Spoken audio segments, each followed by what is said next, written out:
नमस्कार, आदाब, सत श्री अकाल, जय हिंद दोस्तों। आपका स्वागत है अफसल इंस्टीट्यूट में। मैं आज आपके लिए लेके आया हूँ एक ह्यूमन फिजियोलॉजी का एक नया चैप्टर दोस्तों, जो कि है लोकोमोशन एंड मूवमेंट दोस्तों। बेसिकली इस चैप्टर में हम बात करेंगे कि जो ऑर्गेनिज्म है वो कैसे लोकोमोट कर पाते हैं, एक प्लेस से दूसरे प्लेस पे कैसे जा पाते हैं। इसमें डिफरेंट डिफरेंट टाइप के लोकोमोशंस के बारे में हम पढ़ रहे होंगे। फिर बाद में लास्ट में हम लोग बात करेंगे ह्यूमन का लोकोमोशन कैसा होता है, ठीक है। इसमें क्या क्या उसमें मसल्स इन्वॉल्व होते हैं और कौन सा स्ट्रक्चर इन्वॉल्व होता है लोकोमोशन में। आइए बात करते हैं। पहले फोटो को यहाँ सेट करते हैं और फिर मूव करते हैं दोस्तों। As you know, first page पे मूव करते हैं तो क्या करेंगे, ताला को तोड़ेंगे जादू से और इसे जूम कर लेंगे। लीजिए, जूम हो गया है। आई होप अब समझ में आ रहा होगा। तो इस चैप्टर में हम बेसिकली क्या पढ़ रहे हैं। बेसिकली लोकोमोशन मूवमेंट में हम लोग पहला टॉपिक डील करेंगे टाइप्स ऑफ मूवमेंट, दूसरा टॉपिक डील करेंगे मसल्स की, और तीसरा टॉपिक डील कर रहे होंगे स्केलेटल सिस्टम की, फोर्थ टॉपिक में जॉइंट, एंड फिफ्थ टॉपिक में दोस्तों disorder disorder of muscular and skeletal system के बारे में बात कर रहे होंगे, ठीक है। आइए बात करते हैं बिना टाइम वेस्ट करे। पहले इंट्रोडक्शन देख लेते हैं, इंट्रोडक्शन में क्या है, फिर आगे बात करते हैं। इंट्रोडक्शन में movement is the one of the significant feature of the living beings। तो दोस्तों, मूवमेंट करना लिविंग बीइंग का एक सिग्निफिकेंट फीचर होता है, मोस्ट इंपॉर्टेंट फीचर होता है, ऐसा कह सकते हो, ठीक है। Animals and plant exhibit a wide range of movement in basically इसमें हम जो इंपॉर्टेंट होगा उसको हम मार्क करते हुए चलेंगे, ठीक है। पहला क्या बोला है, movement is the significant feature of the living beings, ये इंपॉर्टेंट है दोस्तों, ठीक है। आगे बात करते हैं। Animals and plant exhibit a wide range of movement streaming of protoplasm, ये इंपॉर्टेंट है। Streaming of protoplasm in unicellular organism like amoeba is a simple form of movement. दोस्तों, अमीबा में जो होता है उसमें क्या होता है, स्ट्रीमिंग ऑफ प्रोटोप्लाज्म, प्रोटोप्लाज्म का मूवमेंट होता है। बेसिकली देखिए, ये होता है अमीबा, मान लीजिए उसका वैसा हो, तो वो कोई भी पार्टिकल वो मूवमेंट करता है। बेसिकली मूवमेंट किस लिए होता है, search of foods, a better life styles, a better habitat के लिए ये सब मूवमेंट होता है। तो ये फूड के लिए सर्च कर रहा होता है। तो ये अमीबा है, ये क्या है, अमीबा, अमीबा ये समझ लीजिए अमीबा है। यहाँ पे ये फूड पार्टिकल आया तो ये इसकी तरफ जाएगा और स्ट्रीमिंग ऑफ प्रोटोप्लाज्म मतलब ये अपने आप को ऐसे इसकी तरफ भेगा और फिर इसे इनगल्फ कर जाएगा, मतलब खा जाएगा इसे, समझ गए। आई होप समझ गए होगे। चलिए आगे बात करते हैं। Movement of cilia, flagella and tentacle are shown by the many organisms। Movement of cilia, flagella and tentacles are shown by the many organisms। बहुत सारे ऑर्गेनिज्म के लिए मूवमेंट करने के लिए बहुत सारे अलग अलग प्रकार के स्ट्रक्चर प्रेजेंट होते हैं बेसिकली दोस्तों, जैसे कि सीलिया, फ्लैजिला, टेंटिकल्स, ये सब होते हैं। आई होप समझ गए होंगे, ठीक है। चलिए आगे बात करते हैं। आगे क्या है दोस्तों, आगे है human beings can be moves limbs, jaws, eyelid and tongues. जो ह्यूमन बींग्स होते हैं बेसिकली वो मूवमेंट कर लेते हैं, कैसे, अपने हाथ पैर को मूवमेंट कर लेते हैं, जॉ को मूवमेंट करते हैं, जॉ, एंड आईलिड को मूवमेंट करते हैं, आईलिड को मूवमेंट करते हैं, एंड टंग का भी मूवमेंट करते हैं बेसिकली, ठीक। आई होप समझ गए होंगे etcetera. Some of the movements are result in the change of place और लोकेशन। कुछ मूवमेंट ऐसा होता है जो प्लेस चेंज कर देता है, एक प्लेस से दूसरी जगह पे चले जाते हैं।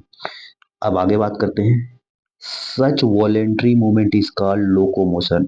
इस जो मूवमेंट हो रहा है, अब जो हम लोग कर रहे हैं मूवमेंट, इसी को बोलते हैं लोकोमोशन दोस्तों, ठीक है। एक मतलब जिसमें प्लेस चेंज हो रहा है, बेसिकली प्लेस का चेंज होना ही यही होता है लोकोमोशन, ठीक है। आई होप समझ गए होंगे। आगे बात करते हैं, इसमें क्या इंक्लूड होता है लोकोमोशन में, basically walking, running, climbing, flying, swimming are all the sum of the locomotory movements, ठीक है। आई होप यहां तक समझ गए होंगे। चलिए आगे बात करते हैं। Locomotory structure need not to be differentiate from those affecting other types of movements. Locomotory structure need not to be different. इसका लोकोमेट्री जो होता है इसका डिफरेंट नहीं होना चाहिए, वो स्वयं भी हो सकता है, ठीक है। जैसे कि एक एग्जांपल के तौर पे देखिए ध्यान से, एग्जाम्पल में paramecium the cilia help in the movement of food through the cytopharynx and in locomotion as well. क्या बोल रहा है दोस्तों, ये इंपॉर्टेंट है तो मैं इसको थोड़ा हाईलाइट कर देता हूँ। क्या बोल रहा है, जो पैरामीशियम होता है उसके पास सीलिया होता है, वो site through the cytopharynx food को मूवमेंट करता है through cytopharynx and locomotion as well. Basically दोस्तों, पैरामीशियम के पास सीलिया प्रेजेंट होता है, बहुत सारे छोटे छोटे स्ट्रक्चर प्रेजेंट होते हैं सीलिया, ठीक है। वो क्या करते हैं, वो फूड पार्टिकल को अपनी तरफ ऐसे अट्रैक्ट करते हैं, ठीक है। अब इस तरफ से क्या रहेगा, अगर कोई फूड पार्टिकल आएगा तो उसके अंदर घुस जाएगा, ऐसे से अट्रैक्ट करेगा तो इसके अंदर घुस जाएगा, ये अंदर चला गया फूड पार्टिकल। और इसी के थ्रू ये क्या करते हैं, मूवमेंट भी करते हैं दोस्तों, ठीक है। इसी तरह मूवमेंट करते हैं, ये यही बोल रहा था ऊपर वाली लाइन में, जो लोकोमेट्री स्ट्रक्चर है वो need not to be different from those affecting the other type of movement, ठीक है। इससे फूड को इनग्लब भी कर रहा है एंड मूवमेंट भी कर रहा है। आई होप समझ गए होंगे। चलिए आगे बात करते हैं। आगे क्या है दोस्तों, hydra can use it's tentacle for capturing its prey and also use for locomotion. दोस्तों, आप एक ऑर्गेनिज्म के बारे में सुने होंगे, हाइड्रा। हाइड्रा क्या करता है, उसके पास टेंटिकल प्रेजेंट होता है, टेंटिकल से वो अपने प्रे मतलब उसका जो शिकार होता है उसको कैप्चर करता है बेसिकली, और उससे लोकोमोशन भी करता है। किससे, जो टेंटिकल्स होते हैं उसी की मदद से वो लोकोमोशन भी करता है, एक प्लेस से दूसरे प्लेस पे जाता है। आई होप यहाँ तक समझ गए होंगे। चलिए आगे बात करते हैं। We use limbs for change in the body postures. हम लोग जो लिम्स का यूज करते हैं, बेसिकली हम लोग के पास fore limbs and hind limbs पैर का जो हाथ पैर का जो हो गया, और हाइंड फोर लिम्स जो हो गया हम लोग के हाथ का हो गया, समझ गए। हाइंड लिम्स जो पैर के हो गए, और फोर लिम्स जो हाथ होते हैं, ठीक है, समझ गए। आई होप समझ गए होंगे। इससे क्या करते हैं, we use limbs to change the body posture and locomotion as well. I hope समझ गए होंगे। बी आगे बात करते हैं। The above suggestion that the movement and locomotion cannot be studied separately। दोस्तों, अब ये जो इस सब चल रहा है, इसलिए यह एनसीईआरटी बोल रहा है कि इसलिए हम लोग लोकोमोशन और मूवमेंट को अलग अलग नहीं पढ़ सकते हैं, लोकोमोशन और मूवमेंट को एक साथ ही पढ़ना पड़ेगा, ठीक है। आगे बात करते हैं। यहाँ पे एक इंपॉर्टेंट लाइन दिया है, वो बहुत इंपॉर्टेंट है दोस्तों। क्या बोल रहा है, all locomotions are movement. Basically जितने लोकोमोशन हो रहे हैं वो मूवमेंट हैं, but all movements are not locomotion. All movements are not move.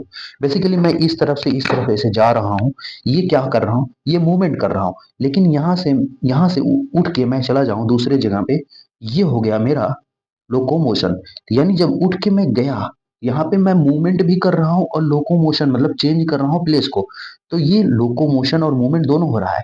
तो इसीलिए बोल रहा है कि सभी लोकोमोशन मूवमेंट हो सकते हैं, लेकिन सभी मूवमेंट लोकोमोशन नहीं हो सकते। अब यहाँ पे मैं ऐसे मूव कर रहा हूँ, ये मैं बेसिकली चेंज नहीं कर रहा हूँ पोजीशन, और तो चेंज अगर पोजीशन चेंज नहीं हो रहा है तो वो मूवमेंट होता है। तो ये सभी मूवमेंट लोकोमोशन नहीं होता है, समझ गए। आई होप समझ गए होगी। चलिए आगे बात करते हैं। मेथड ऑफ लोकोमोशंस, किसकी बात करेंगे, मेथड ऑफ, पेन को चेंज कर लेते हैं। हाँ, method of locomotion perform by animals very with their habitats and demands of situation. ये जो लोकोमोशन या मूवमेंट हो रहा है वो डिमांड ऑफ सिचुएशन के होता है। अगर वो दौड़ना चाह रहा है तो वो कब दौड़ेगा, या रन कर रहा है तो कब, मतलब ये वॉकिंग कर रहा है तो कब वॉकिंग करेगा, वो सिचुएशन के ऊपर डिपेंड करता है। However however the locomotion is generally for a search of food. लेकिन लोकोमोशन बेसिकली किसके लिए होता है, सर्च ऑफ फूड के लिए होता है, शेल्टर के लिए होता है, कहीं जाने के लिए, एक नया घर बनाना, आशियाना बनाना, उसके लिए, मेट के लिए होता है दोस्तों। बेसिकली हम लोग जाते हैं तो अपने यंग वंश जैसे प्रोड्यूस करने के लिए ही होते हैं। अब कोई कोई अब इंडिया में रह रहा है तो वो चाहता है अमेरिका में जाएं और वहाँ के जैसे जैसे टैलेंटेड वन को अपने जैसे ही पैदा करें, ठीक है, समझ गए। सुटेबल ब्रीडिंग ग्राउंड्स के लिए जाते हैं, and favourable climate condition. Basically अब हम लोग जो एक प्लेन एरिया में रह रहे होंगे लोग, वो सोचते हैं पहाड़ी एरिया में जाएं, वहां पे सुकून से रहें। और जो पहाड़ी एरिया में रह रहे होंगे लोग वो सोचते हैं मैं प्लेन एरिया में जाऊं, वहां पे रहूं, ठीक है, समझ गए। वो सबके लिए डिमांड ऑफ सिचुएशन अलग अलग होता है। और to escape the from enemies या प्रेडेटर, जो लोकोमोशन या मूवमेंट होता है वो बचने के लिए भी होता है, इनमी से जो दुश्मन होते हैं या प्रीडेटर से बचने के लिए भी यहाँ पे यूज होता है लोकोमोशन, ठीक है। अब कोई बमबारी करा दिया तो उसको देश से निकल जाते हैं ना, किसी देश पे अगर बमबारी, जैसे अभी हाल ताल में क्या हो रहा है, रशिया ने यूक्रेन के ऊपर आक्रमण किया, या जैसे इसराइल ने आक्रमण किया किसके ऊपर, फिलिस्तीन के ऊपर, तो वहां पे क्या हो रहा है, लोग उस देश को छोड़ के दूसरे देश में जा रहे हैं, अपनी जान को बचा रहे हैं, तो ये भी हो सकता है, इस तरह का भी लोकोमोशन होता है, समझ गए। आई होप यहाँ तक समझ गए होंगे। चलिए आगे बात करते हैं। आगे बात करेंगे टाइप्स ऑफ मूवमेंट की, कितनी तरह की मूवमेंट होते हैं, आइए बात करते हैं। Cells of human body exhibit three main type of movements, that is namely amoeboid movement, ciliary movement and muscular movements। ये इंपॉर्टेंट है दोस्तों। कितनी तरह के मूवमेंट होता है, सिलेरी, तीन तरह के मूवमेंट होता है बेसिकली, कौन कौन से, अमीबॉइड मूवमेंट होता है, सिलेरी मूवमेंट होता है एंड मस्कुलर मूवमेंट होता है बेसिकली, ठीक है। आइए आगे बात करते हैं, ताला को तोड़ेंगे और उसे जूम कर लेते हैं दोस्तों, और जल्दी जल्दी से बात करते हैं क्या है। Some specialized cells in our body like macrophages and leukocytes in the blood exhibit amoeboid movement। दोस्तों दोस्तों हमारे हमारे बॉडी में कुछ मैक्रोफेजेस हैं और ल्यूकोसाइट्स हैं, जो पिछले चैप्टर में पढ़ के आए हैं, वो कैसा मूवमेंट करते हैं, अमीबॉइड मूवमेंट करते हैं, ठीक है, समझ गए। आई होप समझ गए होंगे। चलिए आगे बात करते हैं। It affect by the pseudopodia found by the streaming of protoplasm as in amoeba में होता है। Cytoskeleton element like microfilaments are also involve in the amoeboid movement. Amoeboid movement में दोस्तों साइटोस्केलेटन एलिमेंट जैसे कि माइक्रोफिलामेंट भी इन्वॉल्व होते हैं, किसमें, अमीबॉइड मूवमेंट में, ठीक है। आई होप समझ गए होंगे। चलिए आगे बात करते हैं। आगे क्या है, सिलेरी, आगे बात है सिलेरी मूवमेंट की। सिलेरी मूवमेंट क्या होता है, ciliary movement occur in a most of our internal tubular organ, जो हमारे इंटरनल ट्यूबुलर ऑर्गन्स होते हैं उनमें होता है सिलेरी मूवमेंट्स, ठीक है। जैसे कि which are line by ciliated epithelium, जो कि लाइन होते हैं सिलिएटेड इपिथेलियम से, वहां पे भी सिलेरी मूवमेंट होता है। आगे बात करते हैं। The coordinated movement of cilia in the trachea help us to removing dust particle and some of the foreign substance inhaled among the atmospheric air। बहुत इंपॉर्टेंट लाइन है दोस्तों, जब ब्रीदिंग या रेस्पिरेशन में, ब्रीदिंग में भी हमने ये बताया था, बेसिकली क्या होता है, हम लोग जब सांस ले रहे होंगे तो उसमें डस्ट पार्टिकल भी जा रहे होंगे अंदर, तो वहां पे सीलिया प्रेजेंट होते हैं, वो सीलिया क्या करते हैं, वो डस्ट पार्टिकल को रिमूव करते हैं, वो हटा देते हैं, जिससे कि फ्रेश एयर हम लोग के तरफ जाए। लेकिन कभी कभी क्या होता है, जो मजदूर बेसिकली उसी जगह गर्दे माटी में काम ही कर रहा है, जहाँ पे धूल धक्कड़ उड़ रहा है, वहां पे काम ही कर रहा है, तो वो कंटिन्यूस वो डिपॉजिट हो रहा है, डिपॉजिट हो रहा है, डिपॉजिट हो रहा है, और वहां पे एक रोग हो जाता है दोस्तों। आपको कमेंट करना है, और नहीं कमेंट कर पा रहे हो तो मैं आंसर बता दे रहा हूँ, फाइब्रोसिस डिजीज होता है दोस्तों, ठीक है। आई होप समझ गए होगे। चलिए आगे बात करते हैं। दूसरा एग्जाम्पल इसी में लाइन में दिया है, रेड पेन से लेते हैं। Passage of ova through the female reproductive, oh sorry, passage of ova through the female reproductive tract are also facilitated by ciliary movement। दोस्तों ये भी इंपॉर्टेंट लाइन है दोस्तों। जो ओवा होता है वो कैसे आता है, वो बेसिकली कैसे आता है, वो भी एक सिलियरी मूवमेंट के कारण ही आता है। ऐसे से मूवमेंट होता है फैलोपियन ट्यूब में, तो वो आगे बढ़ता जाता है, ओवा सी सेकेंडरी oocyte आगे बढ़ता जाता है। आई होप समझ गए होंगे। चलिए आगे बात करते हैं। आगे क्या है, आगे बेसिकली बहुत इंपॉर्टेंट पॉइंट है, मूवमेंट्स ऑफ आवर जा, हमारी जा का मूवमेंट, जा हमारे लिम्स का मूवमेंट, हमारे जा का मूवमेंट एंड टंग का मूवमेंट रिक्वायर मस्कुलर मूवमेंट। ये क्या चाहते हैं, इसमें मसल्स का मूवमेंट हो रहा है बेसिकली दोस्तों, हमारे लिम्स का मूवमेंट, हमारे जा का मूवमेंट, हमारे टंग का मूवमेंट, उसमें क्या इन्वॉल्व हो रहा है, बेसिकली मसल्स का मूवमेंट इन्वॉल्व हो रहा है। The contractile property of muscles are effectively used for locomotion। ये जो contractile property यूज हो रहा है वो किस लिए हो रहा है, लोकोमोशन के लिए, प्लेस चेंज करने के लिए बेसिकली यूज हो रहा है। और and other movement by human beings and majority of multicellular organism, ठीक है। अब यहाँ पे इंपॉर्टेंट लाइन आ गई, locomotion require a perfect coordination actively by the muscular system and neural system. Basically locomotion करने के लिए वो एक कोऑर्डिनेशन चाहिए होता है दोस्तों। जब हम लोग बचपन में रहे होंगे तो क्या होता है, जब पहले पैर पे खड़ना शुरू होते थे तो डगमगाते थे, गिर जाते थे, खड़े होने से शुरू करते थे, गिर जाते थे। तो बेसिकली हमारा ब्रेन जो है उस समय डेवलप कर रहा होता है बैलेंसिंग करने के लिए। ये होता है न्यूरल सिस्टम और जो हमारे स्केलेटल सिस्टम का कोऑर्डिनेशन चल रहा होता है बेसिकली बचपन में। तब आज इस समय हम लोग अपने पैरों पे खड़े हो पा रहे हैं एक बैलेंस प्रॉपर तरीके से, ठीक है, समझ गए। बाइपिडल लोकोमोशन कर पा रहे होंगे, मतलब दो पैरों पे चल पा रहे होंगे, ठीक है। आइए आइए आगे बात करते हैं। In this chapter you will learn about the muscles and there structure, mechanism of contraction and the important aspects of skeletal systems. ठीक है, आइए बात करते हैं दोस्तों, आगे बात करते हैं मसल्स के बारे में। What is muscles? ठीक है, अब मसल्स के बारे में बात करते हैं। एनसीईआरटी बेसिकली बताया है, चलिए देखते हैं मसल्स क्या होता है। ठीक, you have studied in chapter 8, आप चैप्टर 8 में पढ़ के आए हो that the cilia and flagella are outgrowth of cell membrane. जो सीलिया एंड फ्लैजिला है वो किसका ग्रोथ है? आउट ग्रोथ है बेसिकली सेल मेम्ब्रेन का है दोस्तों। ठीक है, एक सेल वॉल होता है, एक सेल मेम्ब्रेन होता है, तो किसका आउट ग्रोथ है? सेल मेम्ब्रेन का होता है। ठीक है, आगे बात करते हैं। आगे क्या है दोस्तों? Flagellar flagellar movement help in the swimming of protoplasm. Flagellar membrane होता है, फ्लैजिलर जो मूवमेंट होता है वो क्या करता है? स्विमिंग ऑफ प्रोटोप्लाज्म कराता है, सॉरी, स्विमिंग ऑफ स्पर्मेटोजोआ कराता है, maintenance of water current in the canal system of sponges. क्या कराता है फ्लैजिला मूवमेंट? जो मेंटेनेंस ऑफ वाटर करंट होता है कैनाल सिस्टम ऑफ स्पॉन्जेस में भी मदद करता है।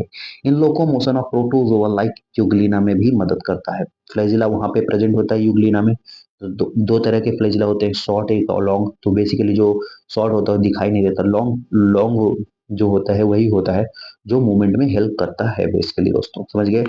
आई होप समझ गए होंगे। चलिए आगे बात करते हैं। आगे क्या है दोस्तों? अब इंपॉर्टेंट पॉइंट आ रहा है।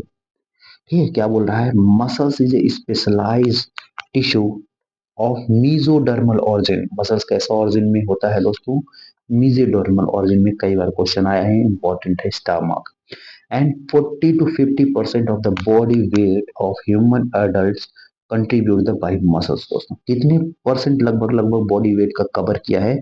लगभग लगभग 40 से 50% जो होता है हमारे बॉडी का, लगभग लगभग जो वेट होता है वो 40 से 50% ये मसल्स ऑक्यूपाई करता है दोस्तों। ठीक है, they have special properties of excitability, contractibility, elasticity and sorry extensibility and elasticity. दोस्तों बेसिकली दोस्तों ये इनकी प्रॉपर्टी है। लेकिन यहाँ पे क्वेश्चन ये पूछता है कि कौन सा ऐसा प्रॉपर्टी है जो न्यू, जो न्यू जो न्यूरॉन्स एंड मसल्स दोनों करते हैं और मसल्स शो करते हैं। बेसिकली वो ए एक्साइटेबिलिटी, न्यूरॉन्स भी एक्साइटेबल होते हैं और मसल्स भी एक्साइटेबल होते हैं। लेकिन एक क्वेश्चन ये भी फॉर्म फ्रेम हो सकता है कि कौन सा ऐसा प्रॉपर्टी है जो मसल शो करता है एंड न्यूरॉन शो नहीं करता है? वो होता है दोस्तों कॉन्ट्रेसिबिलिटी। मसल्स कॉन्ट्रैक्ट करता है लेकिन न्यूरॉन्स कॉन्ट्रैक्ट नहीं होता है दोस्तों। ठीक है, आई होप समझ गए होंगे। चलिए आगे बात करते हैं। Muscles have been classified using a different criteria, namely of locations, appearance, and nature of regulations of their activities. Based on their location, three types of muscles are identified, that is skeletal muscles, visceral muscles and cardiac muscles. दोस्तों हम लोग एक body में तीन तरह के muscles पाए जाते हैं। कौन कौन से?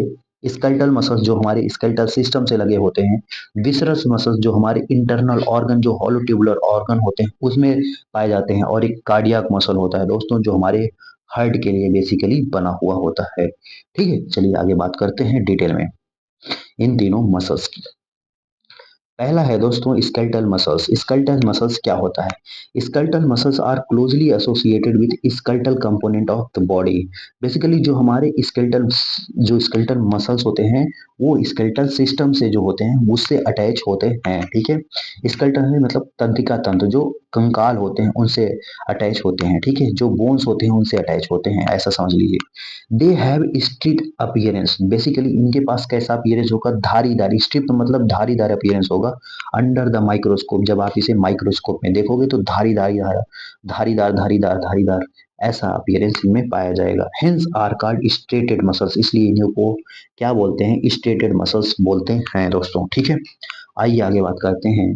As their activity are under the voluntary controls of the neural system, क्योंकि इनका जो एक्टिविटी है दोस्तों, हम इन्हें कंट्रोल कर सकते हैं। वॉलेंट्री मतलब जिसे हम कंट्रोल कर सकते हैं, इनवॉलेंट्री जो हमारा ब्रेन कंट्रोल कर रहा है। तो वॉलेंट्री ये हमारे कंट्रोल में होते हैं। आप कभी कभी देखे होंगे जो मस्कुलर मैन होते हैं दोस्तों, यहाँ से अपनी बॉडी को टच से मस हिला देते हैं, तो समझ रहे हो? तो वो मस्कुलर मैन, जो माचो मैन जिन्हें हम लोग बोलते हैं, तो वो क्या करते हैं? अपनी बॉडी को इधर से उधर करते रहते हैं। तो ये वॉलेंट्री कंट्रोल है दोस्तों, समझ गए? आइए आगे बात करते हैं। They are known as a voluntary muscles too, इसलिए इनको वॉलेंट्री मसल्स भी बोलते हैं दोस्तों। They are primary involve in the locomotory actions and the change the body posture. Basically यही जो मसल्स होते हैं, यही इन्वॉल्व होते हैं लोकोमोशन में, primarily involve in the locomotion section, और यही बॉडी पोस्चर को भी चेंज करते हैं दोस्तों। आई होप यहाँ तक समझ गए होंगे। लेट्स मूव फॉरवर्ड दोस्तों। That is second muscles that is known as visceral muscles दोस्तों। विसरल मसल्स क्या होता है, आइए बात कर रहे होंगे। पहले कलर चेंज कर लेते हैं। Visceral muscles are located in the inner wall of hollow visceral organ. Basically जो हॉलो विसरल ऑर्गन होते हैं उसमें पाए जाते हैं। तो वही हॉलो विसरल ऑर्गन कौन कौन से होते हैं? जैसे कि एलिमेंट्री कैनाल, जो हमारी आंतें होती हैं, जो बड़ी आंत छोटी आंत, उसमें पाया जाता है ये मसल्स, ठीक है। स्मॉल इंटेस्टाइन लार्ज इंटेस्टाइन में पाया जाता है एलिमेंट्री कैनाल। रिप्रोडक्टिव ट्रैक्ट में पाया जाता है दोस्तों, रिप्रोडक्टिव ट्रैक्ट में पाया जाएगा visceral muscles. And they do not exhibit any striations or and are smooth in appearance. Basically दोस्तों ये इंपॉर्टेंट है यहाँ पे, इसके पास कोई भी अपीयरेंस नहीं होता, स्ट्रेट अपीयरेंस नहीं होता, इनमें कोई धारीदार अपीयरेंस नहीं होता है, ये सिंपल स्मूथ होते हैं, ठीक है। Hence they are called smooth muscles, इसलिए इनको स्मूथ मसल्स भी बोलते हैं, या नॉन स्ट्रेटेड मसल्स भी बोलते हैं दोस्तों, ठीक है। आइए आगे बात करते हैं। their activity their activity are not under the voluntary control दोस्तों। ऐसे मसल्स को हम लोग अपने कंट्रोल में नहीं ले सकते हैं। ये कैसे होते हैं? इनवॉलेंट्री मसल्स होते हैं। ये कैसे होते हैं? इनवॉलेंट्री मसल्स होते हैं। बेसिकली जो हमारा ब्रेन कंट्रोल कर रहा होता है, हम इसे कंट्रोल नहीं कर सकते हैं। ऐसे नहीं कि पेट में जो होता है फूड का डाइजेशन हो रहा है, उसे करें बेटा रुक जाओ, बेटा अभी रुक जाओ, थोड़ी देर बात करना है, ऐसा नहीं होता ना। वो हम लोग कंट्रोल नहीं कर सकते, हमारे पेट के अंदर है दोस्तों, ठीक है। तो वो इनवॉलेंट्री है, ठीक है। इनवॉलेंट्री इसे तो नहीं कंट्रोल कर रहे हैं। They assist, for example, of transport of food through the digestive tract and gametes through the genital tract. ये कहाँ कहाँ पाए जाते हैं? जैसे कि ट्रांसपोर्ट ऑफ फूड कर रहे हैं through the digestive tract and gamete through the genital tract. चलिए आगे बात करते हैं। आगे ताला को तोड़ेंगे और इसे जूम कर लेते हैं दोस्तों, जूम कर लेते हैं, फिर समझ में आएगा। As the name suggests, the third muscle is cardiac muscle. Third muscle is cardiac muscle दोस्तों। Cardiac muscles are the muscles of heart. ये कहाँ पाए जाएंगे? हार्ट के मसल्स पे पाए जाएंगे basically. Many cardiac muscle cells assemble in a branching pattern. कई सारे मसल्स फाइबर कैसे पाए जाएंगे? Branching pattern to form cardiac muscles. Based on appearance cardiac muscles are striated.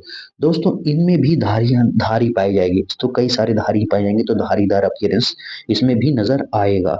They are involuntary in nature. ये कैसे होते हैं? इनवॉलेंट्री नेचर के होते हैं दोस्तों, इन्हें भी हम नहीं कंट्रोल कर सकते हैं। कैसे क्या होता है कि अब क्या होता है, हाँ आजकल हमारे यहाँ ये तो फेवरेट हो गया दोस्तों सबका, कभी मतलब आजकल ये जेनजी जनरेशन टाइप चल रहा है, कोई मोबाइल में ही प्यार हो जा रहा है, मोबाइल में सब कुछ, मोबाइल में प्यार कर रहे हैं, फिर इसके बाद क्या बोल रहा है? मेरा दिल टूट गया। अब वो दिल तोड़ने से क्या होता है? वो बोलेगा भाई मेरा दिल रुक जा।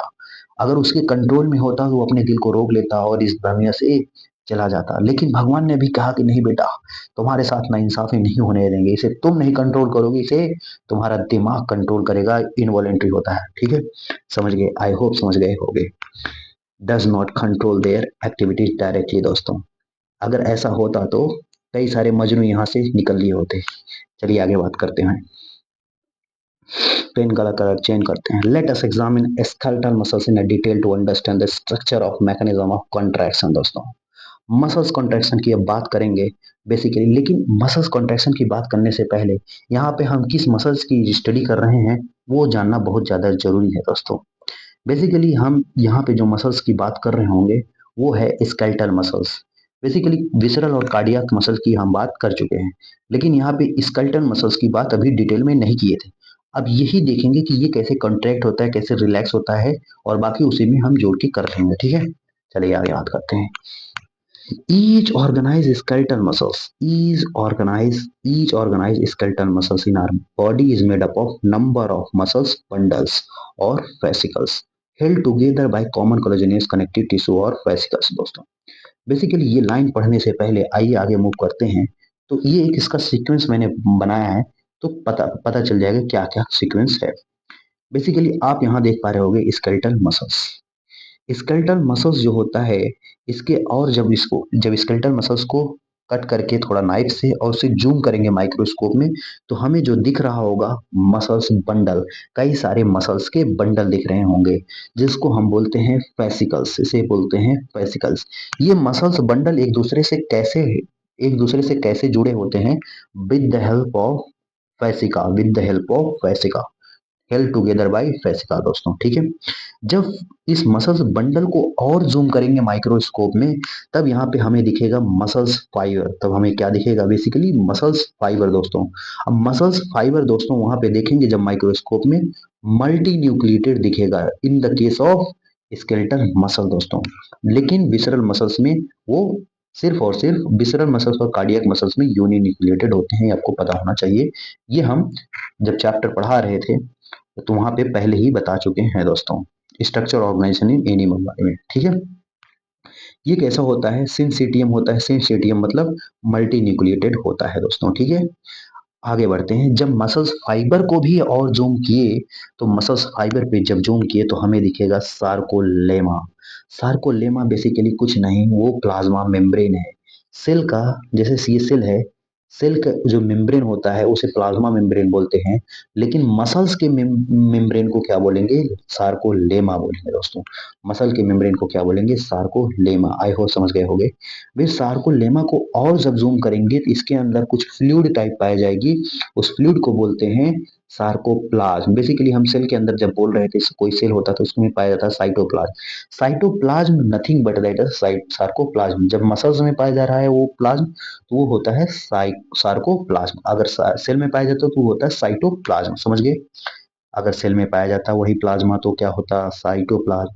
लेकिन मसल्स के प्लाज्मा के अंदर पाया, मसल सेल के अंदर पाया जा रहा है, इसलिए वो होता है सार्कोप्लाज्म। दोस्तों जब सार्कोप्लाज्म में ही और जब स्टडी किया तो वहां हमको दिख रहा है क्या? वहां पे दिखेगा मायोफिलामेंट। दोस्तों मायोफिलामेंट जो कि पैरेलली अरेंज होते हैं, मायोफिलामेंट जो कि पैरेलली अरेंज होते हैं, जिसे बोलते हैं लॉन्जिट्यूडनली में अरेंज होते हैं दोस्तों। ठीक है, इन्हीं को हम मायोफिलामेंट को मायोफाइब्रिल्स भी बोलते हैं, और यही होते हैं बेसिकली अल्टरनेट में लगे होते हैं, पैरेलली में अल्टरनेट में लगे होते हैं क्या? Dark and light band. दोस्तों यही होते हैं dark and light band.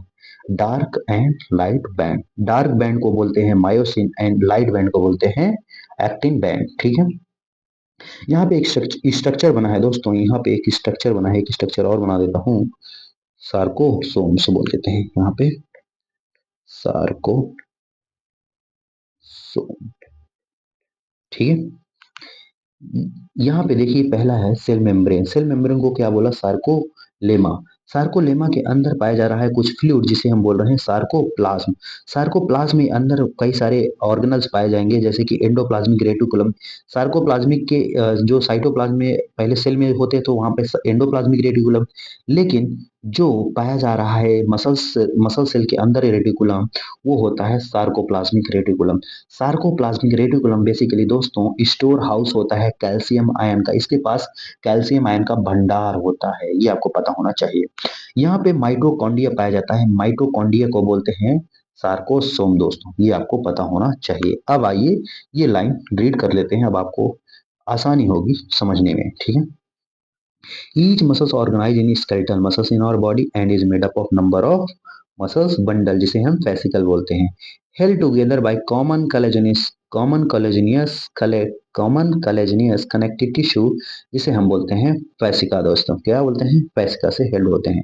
Each muscles bundle contain muscles fibre, हर एक मसल्स बंडल के पास क्या होता है, मसल्स फाइबर होता है। And each muscles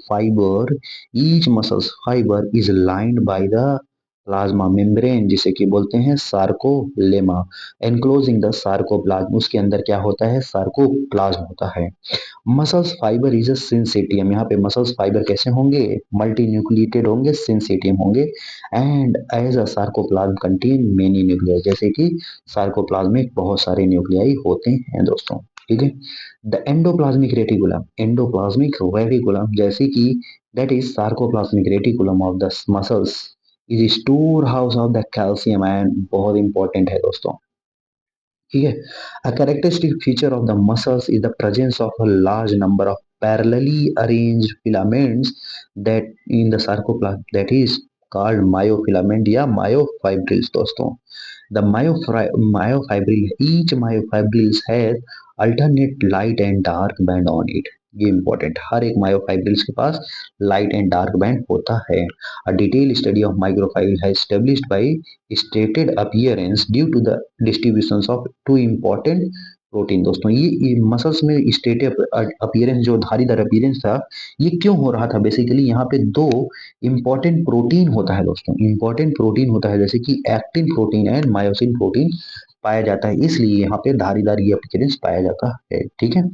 the light band contain actin, जो लाइट बैंड होता है वो एक्टिन बैंड होता है, that is called I band या आइसोट्रोपिक बैंड होता है। Whereas dark band is called A band या एन आइसोट्रोपिक बैंड बोलते हैं।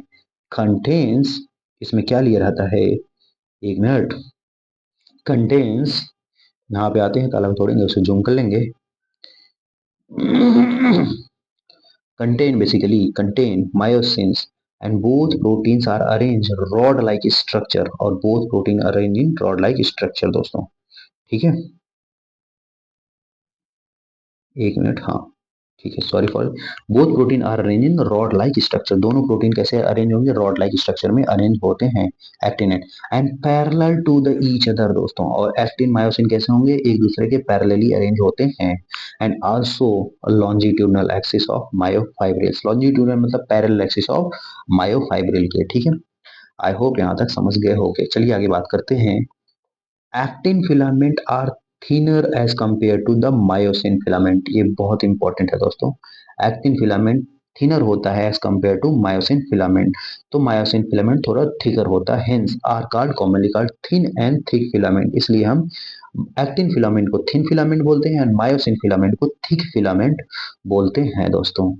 आई होप यहाँ तक समझ गए हो गया। लेट्स मूव फॉरवर्ड दोस्तों, आगे बढ़ते हैं, आगे क्या है, in the center of each eye band is the elastin of jet fiber, मतलब in the center of each eye band is an elastic fiber called jet line bisected, basically जो I band होता है उसे Z line bisect कर देता है।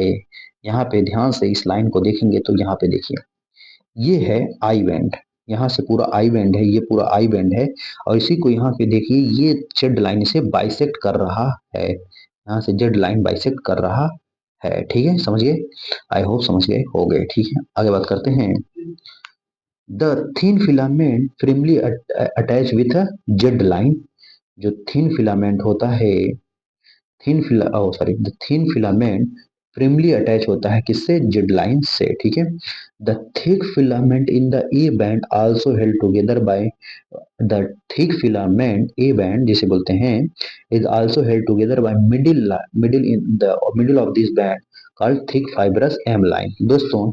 आप ध्यान से देखिए, जो ये है थिक फिलामेंट, ये क्या है, थिक फिलामेंट, और इसको यहाँ पे जो डिवाइड कर रहा है यहाँ पे होता है एम लाइन, ये क्या होता है, एम लाइन होता है। जो थिक, जो थिन फिलामेंट को डिवाइड करता है, बाइसेक्ट करता है, वो आई बैंड होता है, और सॉरी जेड लाइन होता है। आई बैंड को डिवाइड करने वाला जेड लाइन, और ए बैंड को डिवाइड करने वाला एम लाइन होता है, ठीक है, समझ गए, आई होप समझ गए हो गए। चलिए आगे बात करते हैं। A band and I band are arrange, हाँ ये इंपॉर्टेंट है दोस्तों, यहाँ पे रेड पेंसिल ले लेते हैं। A band and I band are arranged alternately throughout the length of the myofibrils. पहले एक्टिन बैंड फिर मायोसिन, एक्टिन मायोसिन ऐसे लगा रहता है, actin myosin, A band I band, A band I band ऐसा लगा रहता है, ठीक है। Anisotropic band I band, isotropic I band ऐसा लगा रहता है, ठीक है। The portion of myofibril has to between the two successive Z line is called functional unit. इसे कहते हैं फंक्शनल यूनिट, जिसे होता है जिसको नाम है सार्कोमियर दोस्तों। ध्यान से यहां से देखिए, इस लाइन में ये जेड लाइन, इस जेड लाइन के बीच में जो बच रहा है स्ट्रक्चर, वो एक फंक्शनल यूनिट होता है, मतलब उसका एक प्रॉपर एक यूनिट होता है। जैसे सेल का मतलब एक जो पूरी बॉडी का एक यूनिट होता है सेल, और पूरे मसल्स का एक यूनिट होता है मायोफिलामेंट, पूरे नर्वस सिस्टम का एक यूनिट होता है न्यूरॉन्स, पूरी किडनी का एक यूनिट होता है नेफ्रॉन। तो वैसे ही मसल्स का यूनिट होता है सार्कोमियर दोस्तों, ठीक है, समझ गए, ऐसे होता है। आई होप समझ गए हो गए। चलिए आगे बात करते हैं।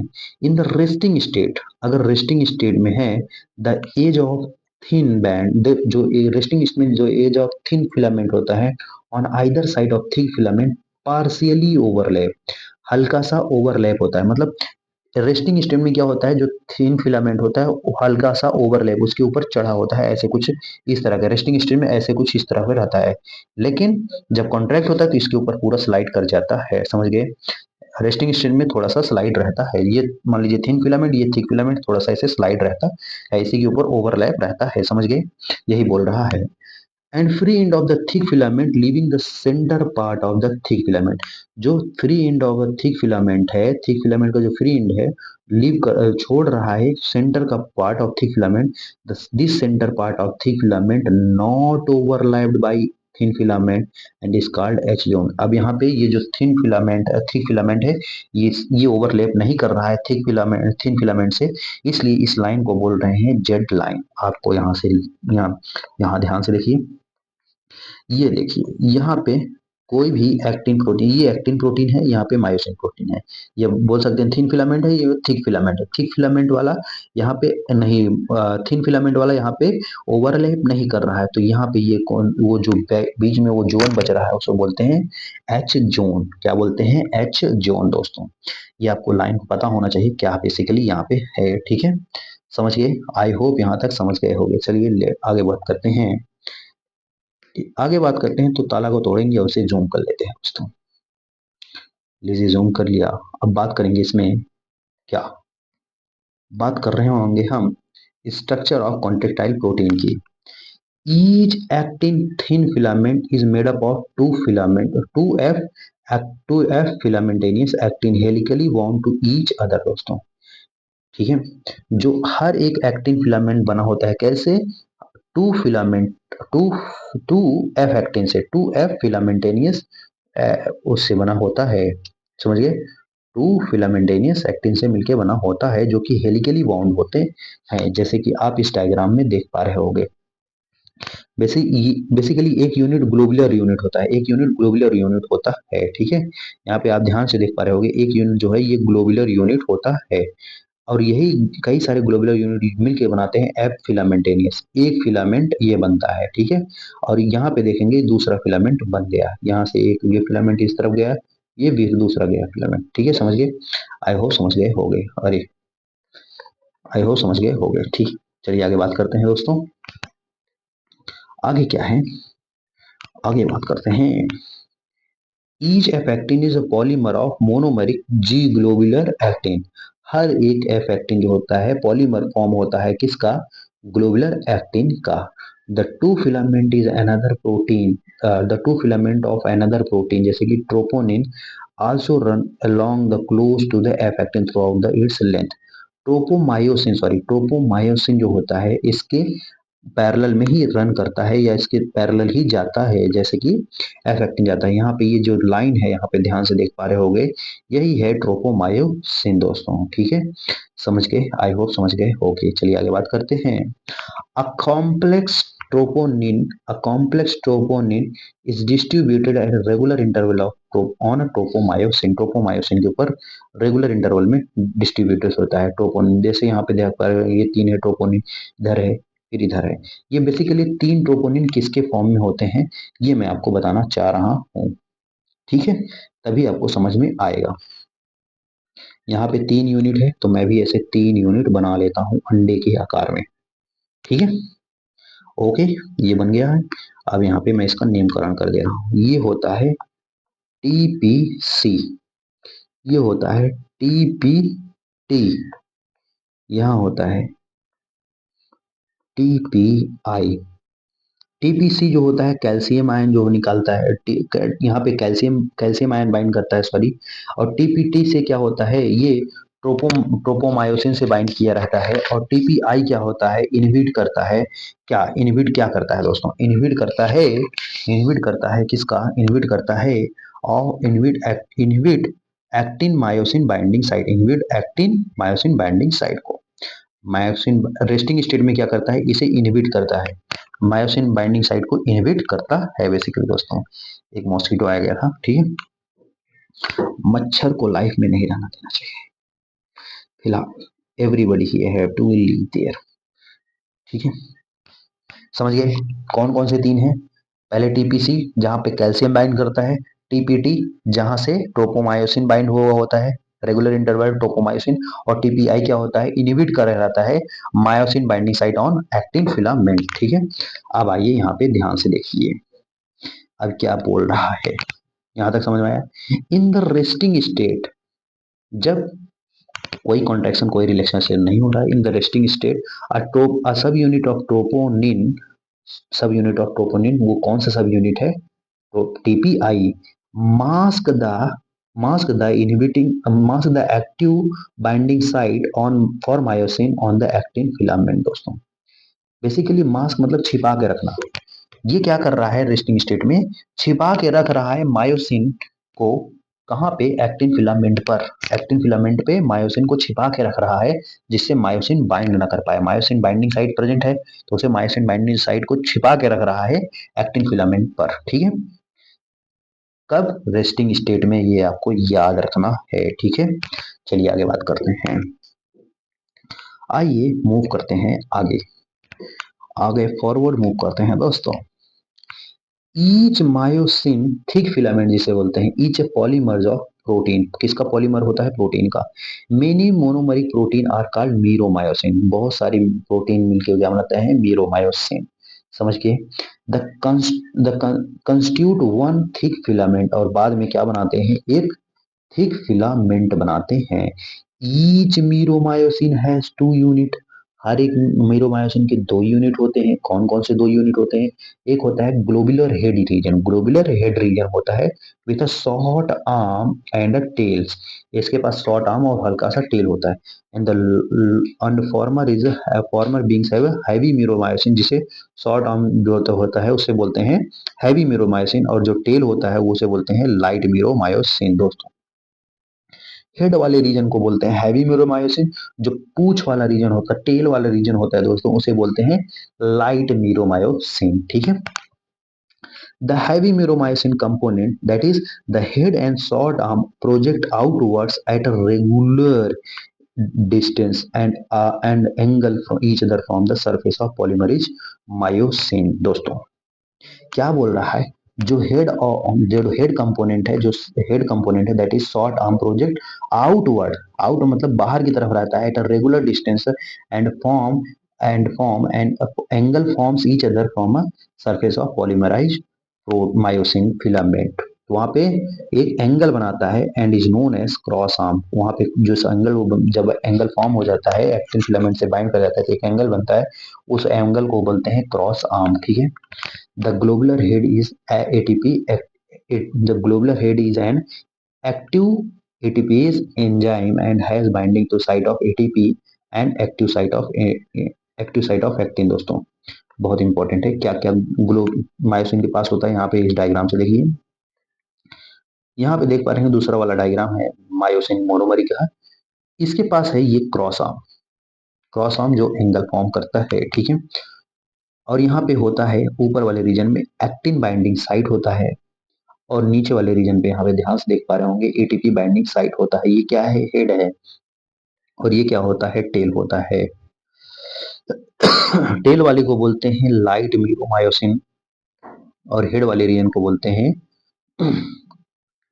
हेड वाले रीजन को बोलते हैं हैवी मीरो मायोसिन। ठीक है दोस्तों, आई होप यहाँ तक समझ गए होंगे। चलिए आगे बात करते हैं। आगे क्या है, mechanism of muscles contraction. Basically इसे दिया था किसने, इसे दिया था इसे दिया था एक महान साइंटिस्ट ने, बेसिकली दो महान साइंटिस्ट ने, जिसका नाम था हक्सले एंड हक्सलेना। क्या नाम है, हक्सले, एक मिनट, हंसले हंसले, ऐसे याद करें, हंसले दोस्तों, हंसले, हक्सले हक्सले दोस्तों, हक्सले हक्सले ने ये मैकेनिज्म ऑफ मसल्स कॉन्ट्रैक्शन के बारे में बढ़िया से बताया था। तो ये पढ़ने से पहले आइए हम जो लिखे हैं पहले ये समझते हैं, फिर आपको यहाँ पे समराइज कर दिया जाएगा। पहले यहाँ समराइज करके पढ़ लेते हैं, फिर वहां पे एनसीईआरटी में पूरी लाइन पढ़ दिया जाता है। ठीक है, आइए बात करते हैं। माइस एकदम सही चल रहा है। बात करते हैं, muscles contraction is initiated, muscles contraction initiate होता है bye the motor signal. Motor signal जो ब्रेन से हमारे ब्रेनमा से आता है, मतलब सीएनएस से आता है हमारे मसल्स के पास। Muscles contraction is initiated by the motor signal from the CNS. ठीक है, फिर वहां से क्या होता है, जब मोटर मोटर सिग्नल के पास आता है, बेसिकली यहाँ पे समझ लिए मसल्स है, और यहाँ पे है वो डिफरेंट डिफरेंट यूनिट है। ये बेसिकली क्या है, ये अपना मसल्स है। मसल्स के पास यहाँ पे न्यूरोमस्कुलर जंक्शन है। ये न्यूरोमस्कुलर जंक्शन और ये मसल्स को इसे बोलते हैं मोटर यूनिट। मोटर यूनिट के पास होता है। ठीक है, समझ गए।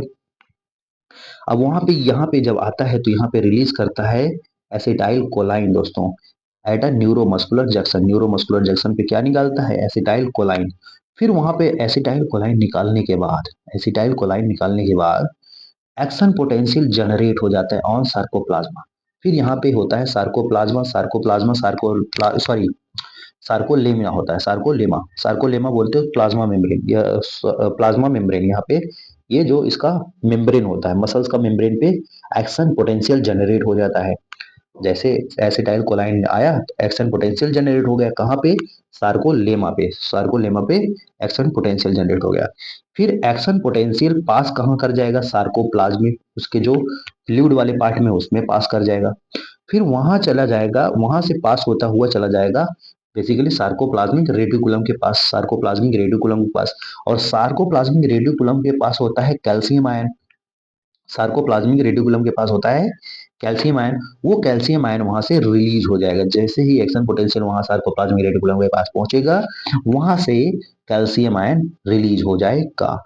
और वो कैल्शियम आयन रिलीज होके चला जाएगा और वहां पे बाइंड कर जाएगा ट्रोपोनिन सी के साथ, जो कि कैल्शियम बाइंडिंग होता है। वहां पे कैल्शियम के साथ बाइंड हो जाएगा, वो कैल्शियम को क्या करेगा, बाइंड करा लेगा। जैसे ही टीपीसी कैल्शियम को बाइंड कराएगा, जो टीपीआई इनहिबिट कर रहा था, अब वहां पे टीपीसी जैसे बाइंड करेगा तो अनमास्क कर देगा myosin binding site on actin filament. जो actin filament myosin bind site को छिपा कर रखा था, अब उसे हटा देगा, भाई तुम छुप हट जाओ वहां से। अब यहाँ पे मायोसिन बाइंड करेगा, तो मायोसिन बाइंडिंग साइट को अनमास्क कर देगा। ठीक है, समझ गए। आई होप यहाँ तक समझ गए होंगे। चलिए आगे बात करते हैं। आगे क्या है, जैसे ही वहां पे अनमास्किंग हुआ, तब यूटिलाइजेशन होगा एनर्जी का फ्रॉम एटीपी हाइड्रोलिसिस। एटीपी तोड़ेगा, फिर मायोसिन हेड जो होगा बाइंड कर जाएगा। जो मायोसिन यहाँ पे समझ लिए एक्टिन फिलामेंट है, ये मायोसिन है। मायोसिन हेड इससे क्या कर जाएगा, बाइंड कर जाएगा एटीपी यूटिलाइज करके, और टू फॉर्म करेगा क्रॉस ब्रिज। और यहाँ पे क्या बन जाएगा, क्रॉस ब्रिज टू फॉर्म, मतलब myosin head bind to the actin to form cross bridge formation हो गया। अब क्रॉस ब्रिज फॉर्मेशन रिलीज करेगा ADP plus phosphorus from the myosin head. यहाँ पे एटीपी को यूटिलाइज करके एटीपी तोड़ेगा एडीपी प्लस फॉस्फोरस में। तब मायोसिन हेड जो होता है, फ्रॉम मायोसिन हेड से बाइंड कर, thus execute execute downward stroke. Downward मतलब ऐसे रहता है, समझ लिए ऐसे है, फिर ये डाउनवर्ड चला जाएगा, समझ रहे हो, ऐसे कुछ इस तरह चला जाएगा, तो ये ऐसे आगे बढ़ जाएगा, समझिए। ये एंगल है, इसको तरफ ऐसे ऐसे है, ये ऐसे चला जाएगा, ठीक है, ऐसे है, फिर ऐसे चला जाएगा, डाउनवर्ड स्ट्रोक में चला जाएगा। ठीक है, फिर ऐसे तोड़ के फिर आगे बढ़ेगा, फिर ऐसे आगे बढ़ेगा, फिर ऐसे आगे बढ़ेगा, समझिए। ऐसे कुछ मसल्स कॉन्ट्रेक्शन हो रहा है। फिर यहाँ पे आगे बढ़ता जाएगा मतलब डाउनवर्ड स्ट्रोक हो जाएगा। फिर एक्टिन फिलामेंट जो कि थिन फिलामेंट है, स्लाइड करेगा। स्लाइड मतलब यहाँ से ऐसे होता है, ऐसे फॉर्म करेगा, फिर ये आगे बढ़ गया, एटीपी यूटिलाइज किया आगे बढ़ जाएगा, ठीक है। एटीपी यूटिलाइज किया तो आगे बढ़ जाएगा, फिर आगे बढ़ गया, जो फिर एटीपी तोड़ के यहाँ गया, फिर ऐसे तोड़ के आ गया, फिर ऐसे आ गया, फिर ऐसे आगे, ऐसे बढ़ता जाएगा। तो एक्टिन फिलामेंट जो होता है, थिन फिलामेंट जिसे बोलते हैं, स्लाइड करेगा ओवर द मायोसिन फिलामेंट जिसे बोलते हैं, थिक फिलामेंट के ऊपर स्लाइड कर जाएगा toward the centre of sarcomere, sarcomere की तरफ, ठीक है। अब इसकी वजह से क्या होगा दोस्तों, इसकी वजह से क्या होगा, अब यहाँ पे जब मूवमेंट होगा, स्लाइड हो गया, तो वो क्या होगा, आई बैंड जो होता है, आई बैंड जो होता है यहाँ पे, आई बैंड जो होता है वो क्या कर जाएगा, डिक्रीज कर जाएगा। जो आई बैंड है वो छोटा हो जाएगा, जेड लाइन क्या हो जाएगा, छोटा हो जाएगा। एच जोन अगर पार्शियली ओवरलैप है, एच जोन अगर पहले तो ऐसे ओवरलैप था पार्शियली में, और ओवरलैप कर जाएगा तो एच जोन पहले रिड्यूस हो जाएगा। अगर थोड़ा सा हल्का से कॉन्ट्रैक्शन हो तो रिड्यूस हो जाएगा, लेकिन अगर पूरा कंप्लीटली हो रहा है ओवरलैप, तब एच जोन जो होगा एब्सेंट हो जाएगा, और सार्कोमियर की लेंथ भी क्या हो जाएगी, डिक्रीज हो जाएगी। लेकिन क्या नहीं डिक्रीज होता है, ए बैंड सेम रहता है दोस्तों, ए बैंड की लेंथ सेम रहती है। Length of actin and myosin भी सेम रहता है, लेंथ ऑफ एक्टिन और मायोसिन भी सेम रहता है दोस्तों। आइए अब मसल कॉन्ट्रैक्शन पढ़ते हैं, अब आपको समझ में आ जाएगा, ठीक है। बेसिकली सारा पॉइंट अब क्लियर हो जाएगा, जल्दी जल्दी देखते हैं क्या है दोस्तों। देखिए, muscles mechanism of muscles contraction is best explain by the sliding filament theory, जो कि हेक्सले ने दिया था, which state that contraction of muscles fibre take place by the sliding of thin filament over the thick filament. ये important है दोस्तों, कई बार exam में पूछा है, क्या स्लाइड करता है किसके ऊपर, थिन फिलामेंट स्लाइड करता है थिक फिलामेंट के ऊपर, ठीक है। आइए बात करते हैं, ताला को तोड़ते हैं और इसे जूम कर देते हैं दोस्तों, लीजिए जूम कर दिया। आगे बात करते हैं, muscles contraction is initiated by single signal sent by the central nervous system via motor. जो सिग्नल किससे भेजा गया है, सीएनएस के द्वारा, कहाँ पे, मोटर न्यूरॉन के थ्रू कहाँ भेजा गया, मोटर कहाँ भेजा गया, न्यूरोमस्कुलर जंक्शन पे भेजा गया basically. A motor neuron along with the muscles fiber connected to the constitute a motor unit. Motor unit क्या बोलते हैं, जहां पे मसल्स फाइबर और नर्वस सिस्टम जुड़ जाते हैं, पूरे दोनों यूनिट को क्या बोलते हैं, मोटर यूनिट बोलते हैं, ठीक है। The junction between the motor neurons and sarcolemma of the muscles fiber is called neuromuscular junction. जहां पे वो जंक्शन बन रहा है उसे बोलते हैं न्यूरोमस्कुलर जंक्शन या मोटर इंड प्लेट बोलते हैं दोस्तों, ठीक है। A neural signal reaches the junctions and release the neurotransmitter, जैसे कि बोलते हैं acetylcholine. Acetylcholine release कर देता है, which generate action potential to the sarcolemma. Action potential कहाँ जनरेट किया, सार्कोलेमा पे जनरेट किया, उसके मेम्ब्रेन पे, ठीक है, ठीक है। फिर वो this spread the through out the muscles fibre and cause the release of calcium ion. फिर जैसे कि सार्कोलेमिना पे गया, फिर उसके बाद चला गया सार्कोप्लाज्म में, सार्कोप्लाज्म में होते हुए सार्कोप्लाज्म के रेडिकुलम में, फिर वहां से रिलीज कराता है कैल्शियम आयन, तो वहां पे रिलीज करता है calcium ion into the sarcoplasm and increase the calcium level lead to the binding of calcium with the subunit of troponin on the actin filament. अब यहाँ पे ट्रोपोनिन के साथ कैल्शियम बाइंड कर जाएगा and thereby masking the thereby removing the mask. वहां पे क्या करेगा, रिमूव करेगा mask of active site for myosin. जहां पे मायोसिन बाइंड करेगा उसके एक्टिव साइट को मास्क कर देगा, मतलब रिमूव अनमास्क कर देगा, ठीक है। Utilise the energy form ATP hydrolysis. अब यूटिलाइज करेगा एनर्जी को, एटीपी हाइड्रोलिसिस कराएगा एडीपी प्लस फॉस्फोरस में।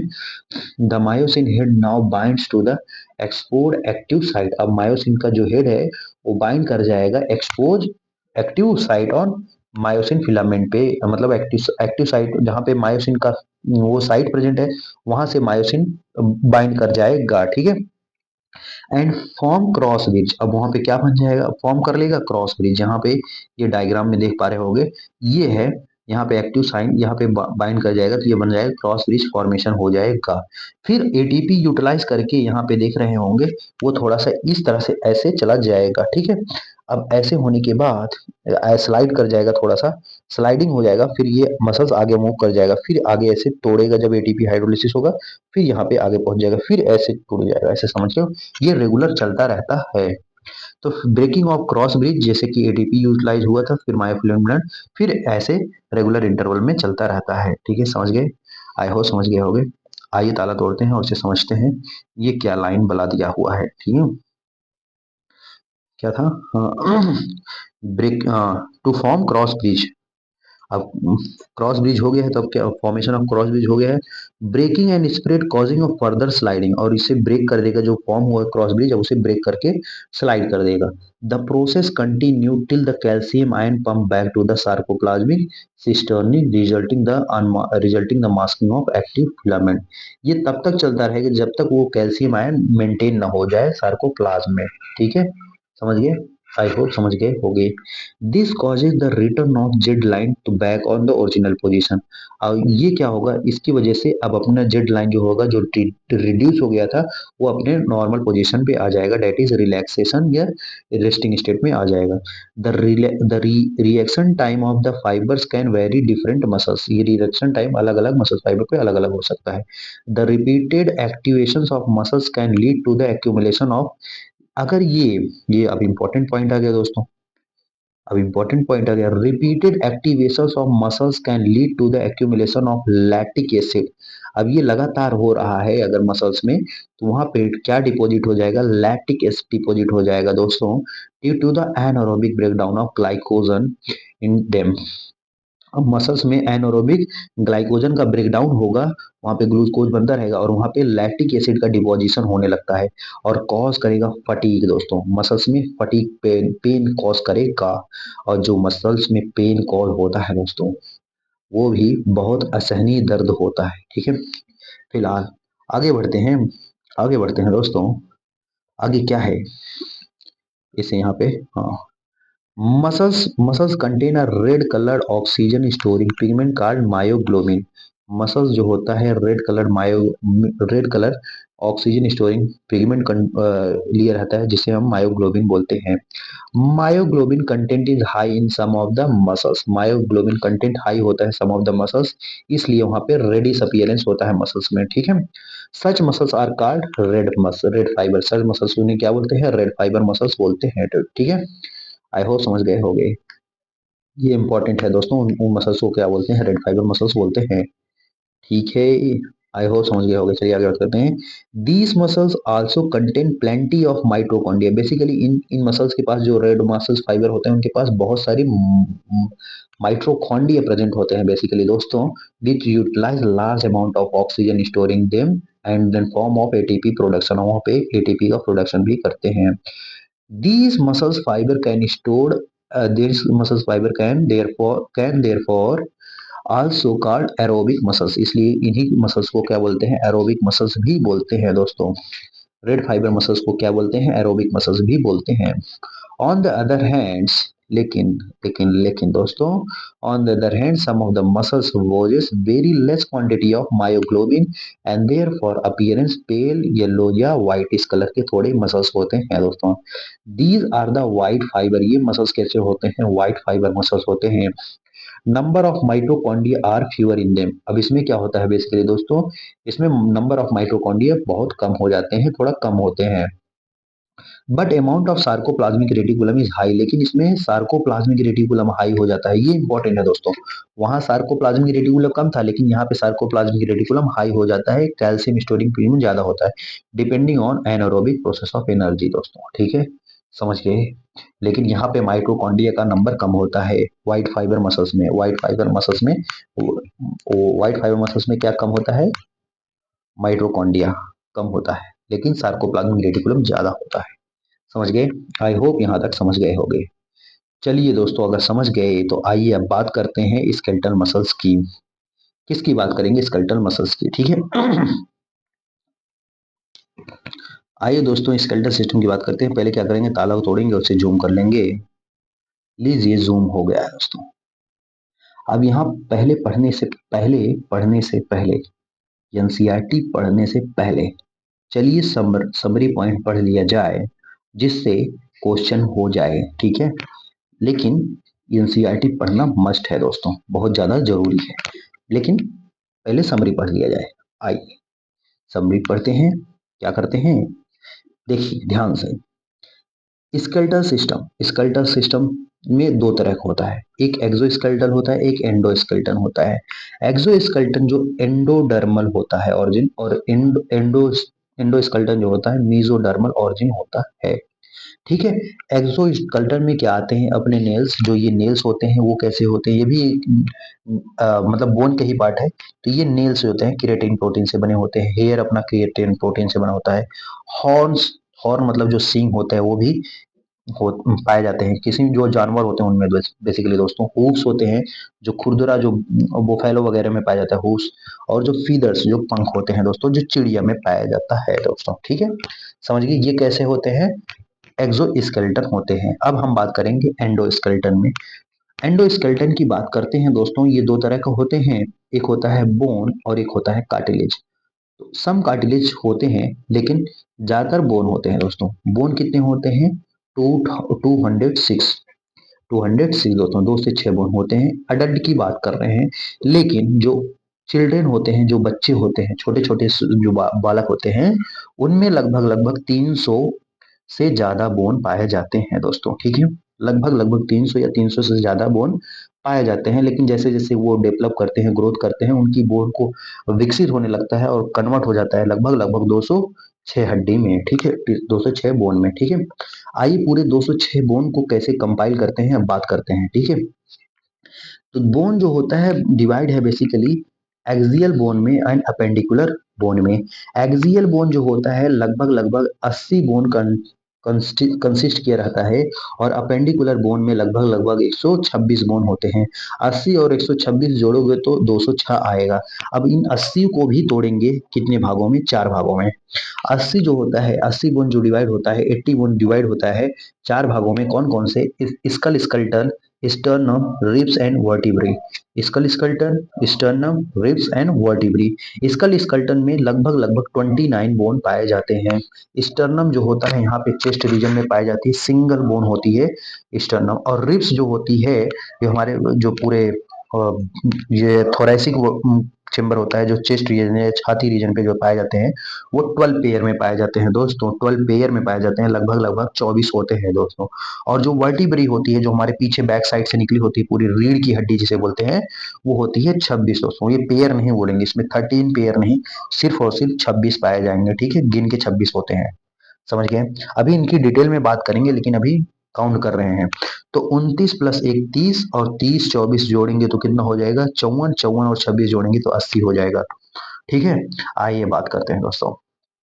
जो स्कल स्कल्टन है वो 3 तरह के डिवीजन में होता है। स्कल स्कल्टन कंस्टिट्यूट किया रहता है skull bone, ear ossicle and hyoid bone. Skull bone, ear ossicle and hyoid bone.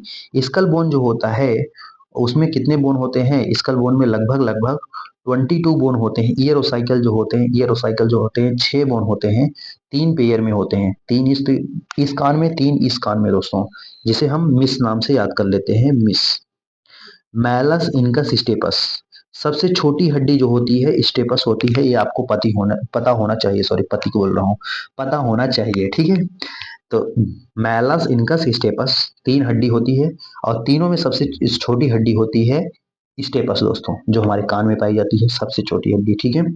और पूरे बॉडी की बता रहा हूँ, पूरे बॉडी की जो होती है सबसे छोटी हड्डी होती है स्टेपस, ठीक है। तीन पेयर, तीन इसमें पाए जाते हैं, तीन इस कान में, टोटल कितने हड्डी हो गए, 6। और एक हाइवाइड होती है जो हमारे टंग में जुड़ी होती है, जो हमारी टंग जो होती है जुड़ी होती है, हाइवाइड बोन, एक बोन। तो 22 6 28 एक 29 हो जाएगा, ठीक है, समझ गए। लेकिन दोस्तों, अब ये जो 22 बोन है, वो 8 जो होता है क्रेनियल बोन, जो 8 हमारे खोपड़िया में जो बोन पाया जाता है क्रेनियल में, वहां होता है, और 14 जो होता है हमारे फेस में पाया जाता है, ठीक है। ये पूरा स्कल स्केलेटल सिस्टम हो गया, स्कल वाला मतलब पूरा ये वाला रीजन, ठीक है। 8 जो होता है हमारे ब्रेन में। अब ये कौन से 8 होते हैं, ध्यान से देखिए।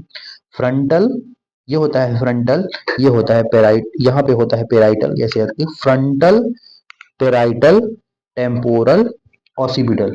ये कितना हो गया, 1 2 3 4 5 6, ये 6 हो गए। और एक होता है आपका यहाँ पे ऑसिपिटल बोन, ऑसिपिटल कॉन्डाइलिक बोन होता है, इस ऑसिपिटल कॉन्डाइलिक बोन होता है, और एक इस होता है स्फेनॉइड बोन। एक ऑसिपिटल कॉन्डाइलिक होता है और एक होता है स्फेनॉइड बोन। 8 ये हो गए, ठीक है। और फेसियल जो होते हैं दोस्तों वो 14 होते हैं। फेसियल कितने होते हैं, 14। 14 में दोस्तों ये पूछा जाता है कितना पेयर होता है, कितना अनपेयर होता है। 14 में दोस्तों 6 पेयर होते हैं। कितने पेयर होते हैं, 6 पेयर होंगे, बट 2 अनपेयर होंगे। अनपेयर वाला याद कर लीजिए, 6 पेयर वाला रहने दीजिए। अनपेयर दो कौन कौन से हैं, इथमॉइड बोन जिसे हम वोमर बोलते हैं, और मेंडिबल। और मेंडिबल, ये वाला रीजन मेंडिबल होता है दोस्तों। ये वाला क्या होता है, मेंडिबल होता है, नीचे वाला, ठीक है, मेंडिबल। और इथमॉइड जो होता है हमारे यहाँ नाक के अंदर थोड़ा सा पाया जाता है, इथमॉइड होता है। वो कैसा होता है, अनपेयर्ड होता है। एक इथमॉइड होता है और एक मेंडिबल जो होता है अनपेयर्ड होता है, बाकी सब पेयर होते हैं जो फेस रीजन पे पाए जाते हैं, ठीक है। समझ गए, यानी 6 पेयर है तो यानी 12, ये 12 2 14, समझ गए। आई होप यहाँ तक समझ गए होंगे। चलिए अब बात करते हैं अपेंडिकुलर की। अपेंडिकुलर में दोस्तों बेसिकली 126 बोन पाए जाते हैं। 126 में गर्डल, गर्डल जो होता है 6 बोन कंस्टिट्यूट किया रहता है, और लिम्स जो होते हैं वो 120 होते हैं। लिम्स मतलब हाथ और पैर के जो होते हैं, ये 4 limbs and hind limbs. 4 limbs मतलब 1 2 3 4, 4 होते हैं, तो यानी हर एक में कितना पाएगा, 30 गुणे 4। मेरे इस वाले हाथ में कितना पाया जाएगा, 30 हड्डी पाई जाएगी। इस वाले हाथ में कितनी पाई जाएगी, 30 हड्डी पाई जाएगी। लेफ्ट वाले पैर में कितनी पाई जाएगी, 30 हड्डी पाई जाएगी। राइट वाले पैर में कितनी हड्डी पाई जाएगी, 30। तो 30 30 30 यानी 4 बार 30 प्लस करोगे तो 120 आएगी। समझ गए कि नहीं, आई होप समझ गए होगे। अब बात करते हैं गर्डल की। गर्डल में कितने बोन पाए जाएंगे, 6। और इसमें दो तरह का होता है, एक पेक्टोरल गर्डल जो ऊपर वाले होते हैं, एक पेल्विक गर्डल जो नीचे वाले पार्ट में होते हैं। पेक्टोरल गर्डल जो होता है दोस्तों वो 4 होते हैं, और पेल्विक गर्डल जो होते हैं 2 होते हैं। पेक्टोरल गर्डल 4 कौन होते हैं, 2 स्कोपुला। यहाँ पे जब पीछे हड्डी करेंगे तो यहाँ एक बड़ी सी ट्रायंगुलर शेप की हड्डी मिलेगी, ऐसे कुछ ट्रायंगुलर शेप की। यहाँ पे जब आप ऐसे पीछे हड्डी ले जाओगे, अपना हाथ ऐसे पीछे ले जाओगे तो वहां पे पीछे मिलेगी, वो होता है पेक्टोरल। तो एक इस तरफ, एक राइट साइड होती है, एक लेफ्ट साइड, तो 2 ये हो गए। और एक कॉलर बोन दोस्तों, लेडीज में होती है ब्यूटी बोन जिसे हम बोलते हैं, कॉलर बोन जिसे हम ब्यूटी भी बोलते हैं। एक इस तरफ होती है और एक इस तरफ होती है, दोनों तरफ इस तरफ होती है। समझ रहे हो, ध्यान से देखिए, कॉलर बोन यहाँ पे एक होती है, एक इस तरफ होती है लेफ्ट साइड में, राइट हैंड साइड में, तो वो होता है ब्यूटी बोन होता है। वो कितना हो गया, वो होता है 2 इधर 2 इधर, मतलब एक इधर, तो 2 इधर और 2, किसे बोलते हैं, ट्राइंगुलर बोन होता है, फ्लैट बोन होता है। इसे हम क्या बोलते हैं, हम बेसिकली स्कैपुला बोलते हैं। स्कैपुला दो दो, एक स्कैपुला इस तरफ, एक स्कैपुला उस तरफ, तो आगे हो जाता है 2 स्कैपुला, तो यानी 4 बोन हो गए। एक पेल्विक गर्डल में 2 बोन पाए जाते हैं, दोनों मिलके फ्यूज होते हैं, इस्चियम, इस्चियम प्यूबिस। किससे, 3 बोन मिल से, 3 सॉरी 3 बोन मिल, 3 जो होते हैं बोन फ्यूज होके एक बोन बनाते हैं। कौन कौन से वो 3 बोन होते हैं, बेसिकली इलियम होता है, इलियम होता है, प्यूबिस होता है, और इस्चियम होता है। इस्चियम में से याद करो, इस्चियम में होता है, ठीक है। अभी मैं इसको बना के बताऊंगा, बस इतना याद रखो कि 3 बोन जो होता है मिलके एक बोन बनाता है। तो 3 इस तरफ बोन मिलके फ्यूज होगा, 3 इस तरफ बोन मिलके फ्यूज होगा, ठीक है। कुछ यहाँ पे इसको मैं डायग्राम ही बना देता हूँ, 1 मिनट दोस्तों, ठीक है। कुछ इस तरफ होता है, यहाँ से प्रोजेक्शन यहाँ पे निकला होता है, फिर यहाँ पे ऐसे जाया होता है, फिर ऐसे कुछ इस तरह से, ठीक है। ऐसे कुछ इस तरह से भी निकला होता है, और फिर यहाँ से ऐसे आता है, ऐसे ऐसे से, और ऐसे। यहाँ पे बेसिकली हमारा जो है वो जो पैर वाली बोन होती है यहाँ पे आके अटैच होती है, ठीक है। और ये जो होता है यहाँ पे, 1 मिनट, इसको मैं थोड़ा सा छोटा कर लेता हूँ, ठीक है। अब ध्यान से देखोगे, यहाँ पे रेड कलर का बना देता हूँ, यहाँ पे ये फ्यूजन बर्न होता है, ठीक है। ये बेसिकली ये बनाता है प्यूबिक सिम्फाइसिस, इसे बोलते हैं प्यूबिक सिम्फाइसिस, प्यूबिक सिम्फाइसिस, ठीक है। ये होता है इलियम, ये होता है इलियम, ये होता है प्यूबिस, ये होता है इस्चियम, ये होता है इलियम, ये होता है इलियम, ये होता है प्यूबिक, ये होता है इस्चियम, ठीक है। ये होता है प्यूबिक सिम्फाइसिस। प्यूबिक सिम्फाइसिस कहाँ होता है, वेंट्रल साइड में होता है। कहाँ होता है, सॉरी वेंट्रल साइड में होता है, हाँ। कहाँ पाया जाता है, वेंट्रल साइड में। वेंट्रल। वेंट्रल मतलब आगे वाला पार्ट, जैसे ये हाथ है मेरा, ये वाला पार्ट मान लो डोर्सल साइड और ये वाला वेंट्रल, तो ऐसे कर दो, हमारी बॉडी ऐसे होती है। तो ये सामने वाला पार्ट जो हम लोग का चेहरा, ये वेंट्रल साइड, और पीछे वाला जो हमारा पीठ वाला साइड है, वो कैसा हो गया, वेंट्रल और डोर्सल साइड, सॉरी। आगे वाला जो स्टमक साइड हो गया वो वेंट्रल साइड, और पीछे जो पीठ साइड हो गया वो क्या हो गया, वेंट्रल और डोर्सल साइड हो गया। ये वेंट्रल साइड, पीछे वाला डोर्सल साइड, समझ गए। वेंट्रल साइड में, और किससे बना होता है, व्हाइट फाइब्रस कनेक्टिव टिश्यू से मिलकर बना होता है, फ्यूज हुआ होता है। व्हाइट फाइब्रस कार्टिलेजिनियस होता है, व्हाइट फाइब्रस कार्टिलेजिनियस होता है, फाइब्रस कार्टिलेजिनियस होता है, एफसी से याद कर लीजिए, ठीक है, समझ गए। चलिए अब बात करते हैं पूरे चैप्टर का, एक समरी पॉइंट हो गया है, अब यहाँ पे पढ़ते हैं, ठीक है। चलिए क्या करते हैं, शुरू करते हैं अध्याय। Skeletal system consists of framework of bone and a few cartilage. This system has significant role in the movement of shown by the body. Image chewing of food, जो हम लोग चबा रहे हैं फूड, जा किससे चबा रहे हैं, विदाउट जा, अगर मतलब हमारे पास जा ही ना हो तो कैसे चबा पाएंगे, क्या नहीं चबा पाएंगे। Walking around without the limbs, अगर हम लोग जो चल रहे हैं, हमारे पास अगर पैर ही हाथ पैर ही ना हो, क्या चल पाएंगे, नहीं चल पाएंगे। तो अब यही बोल रहा है, इमेजिन करो, क्या आप ऐसे इमेजिन कर पाओगे, नहीं। तो bone cartilage are specialise connective tissue, bone and cartilage जो होते हैं स्पेशलाइज कनेक्टिव टिश्यू से मिलके बने होते हैं। जो बोन होता है दोस्तों वो हार्ड होता है, hard matrix due to the calcium salt से डिपॉजिट होता है, ठीक है। और ये नॉन पैलिएबल होता है, नॉन मूवेबल होता है, ठीक है। लेकिन जो कार्टिलेज होता है दोस्तों वो स्लाइटली पैलिएबल होता है due to the chondrin salt की वजह से। और ये होता है बेसिकली ज्यादा हार्ड नहीं होता है, पैलिएबल मैट्रिक्स होता है, ठीक है, समझ गए। In human beings this system made up of 206 bone से मिलके बने होते हैं और कुछ कार्टिलेज से मिलके बने होते हैं दोस्तों, बेसिकली दोस्तों। यहाँ पे कान में हम लोग के जैसे यहाँ पे कान मोड़ दो तो मुड़ जाता है, तो यहाँ पे हड्डी नहीं पाई जाती है बेसिकली दोस्तों, वो ये कार्टिलेज पाई जाती है जो कि इलास्टिन कार्टिलेज होती है, आगे बढ़ेंगे, ठीक है। This is group into the two principal division, ये दो प्रिंसिपल डिवीजन में, एक एक्सियल एंड एक अपेंडिकुलर में रखा गया है। स्केलेटल जो बोन होता है दो भागों में डिवाइड है, एक्सियल एंड अपेंडिकुलर। अब बात करते हैं आगे, बात करते हैं आगे दोस्तों। आगे के एक्सियल स्केलेटन जो होता है कंप्राइज 81, एक्सियल स्केलेटन में लगभग लगभग 80 बोन होते हैं, distributed along the main axis about the body. The skull is vertebral column sternum and ribs, चार तरह के बोले थे, skull, vertebral column, sternum and ribs constitute the skull skeleton. Skull जो होता है composed of two set, skull में दो सेट होते हैं। आइए बात करते हैं कौन कौन से दो सेट होते हैं स्कल में। एक मिनट। स्कल में दो सेट होते हैं, एक क्रैनियल होता है जो यहाँ खोपड़ी वाला पार्ट होता है, एक फेशियल होता है। टोटल कितने बोन होते हैं, 22 बोन होते हैं।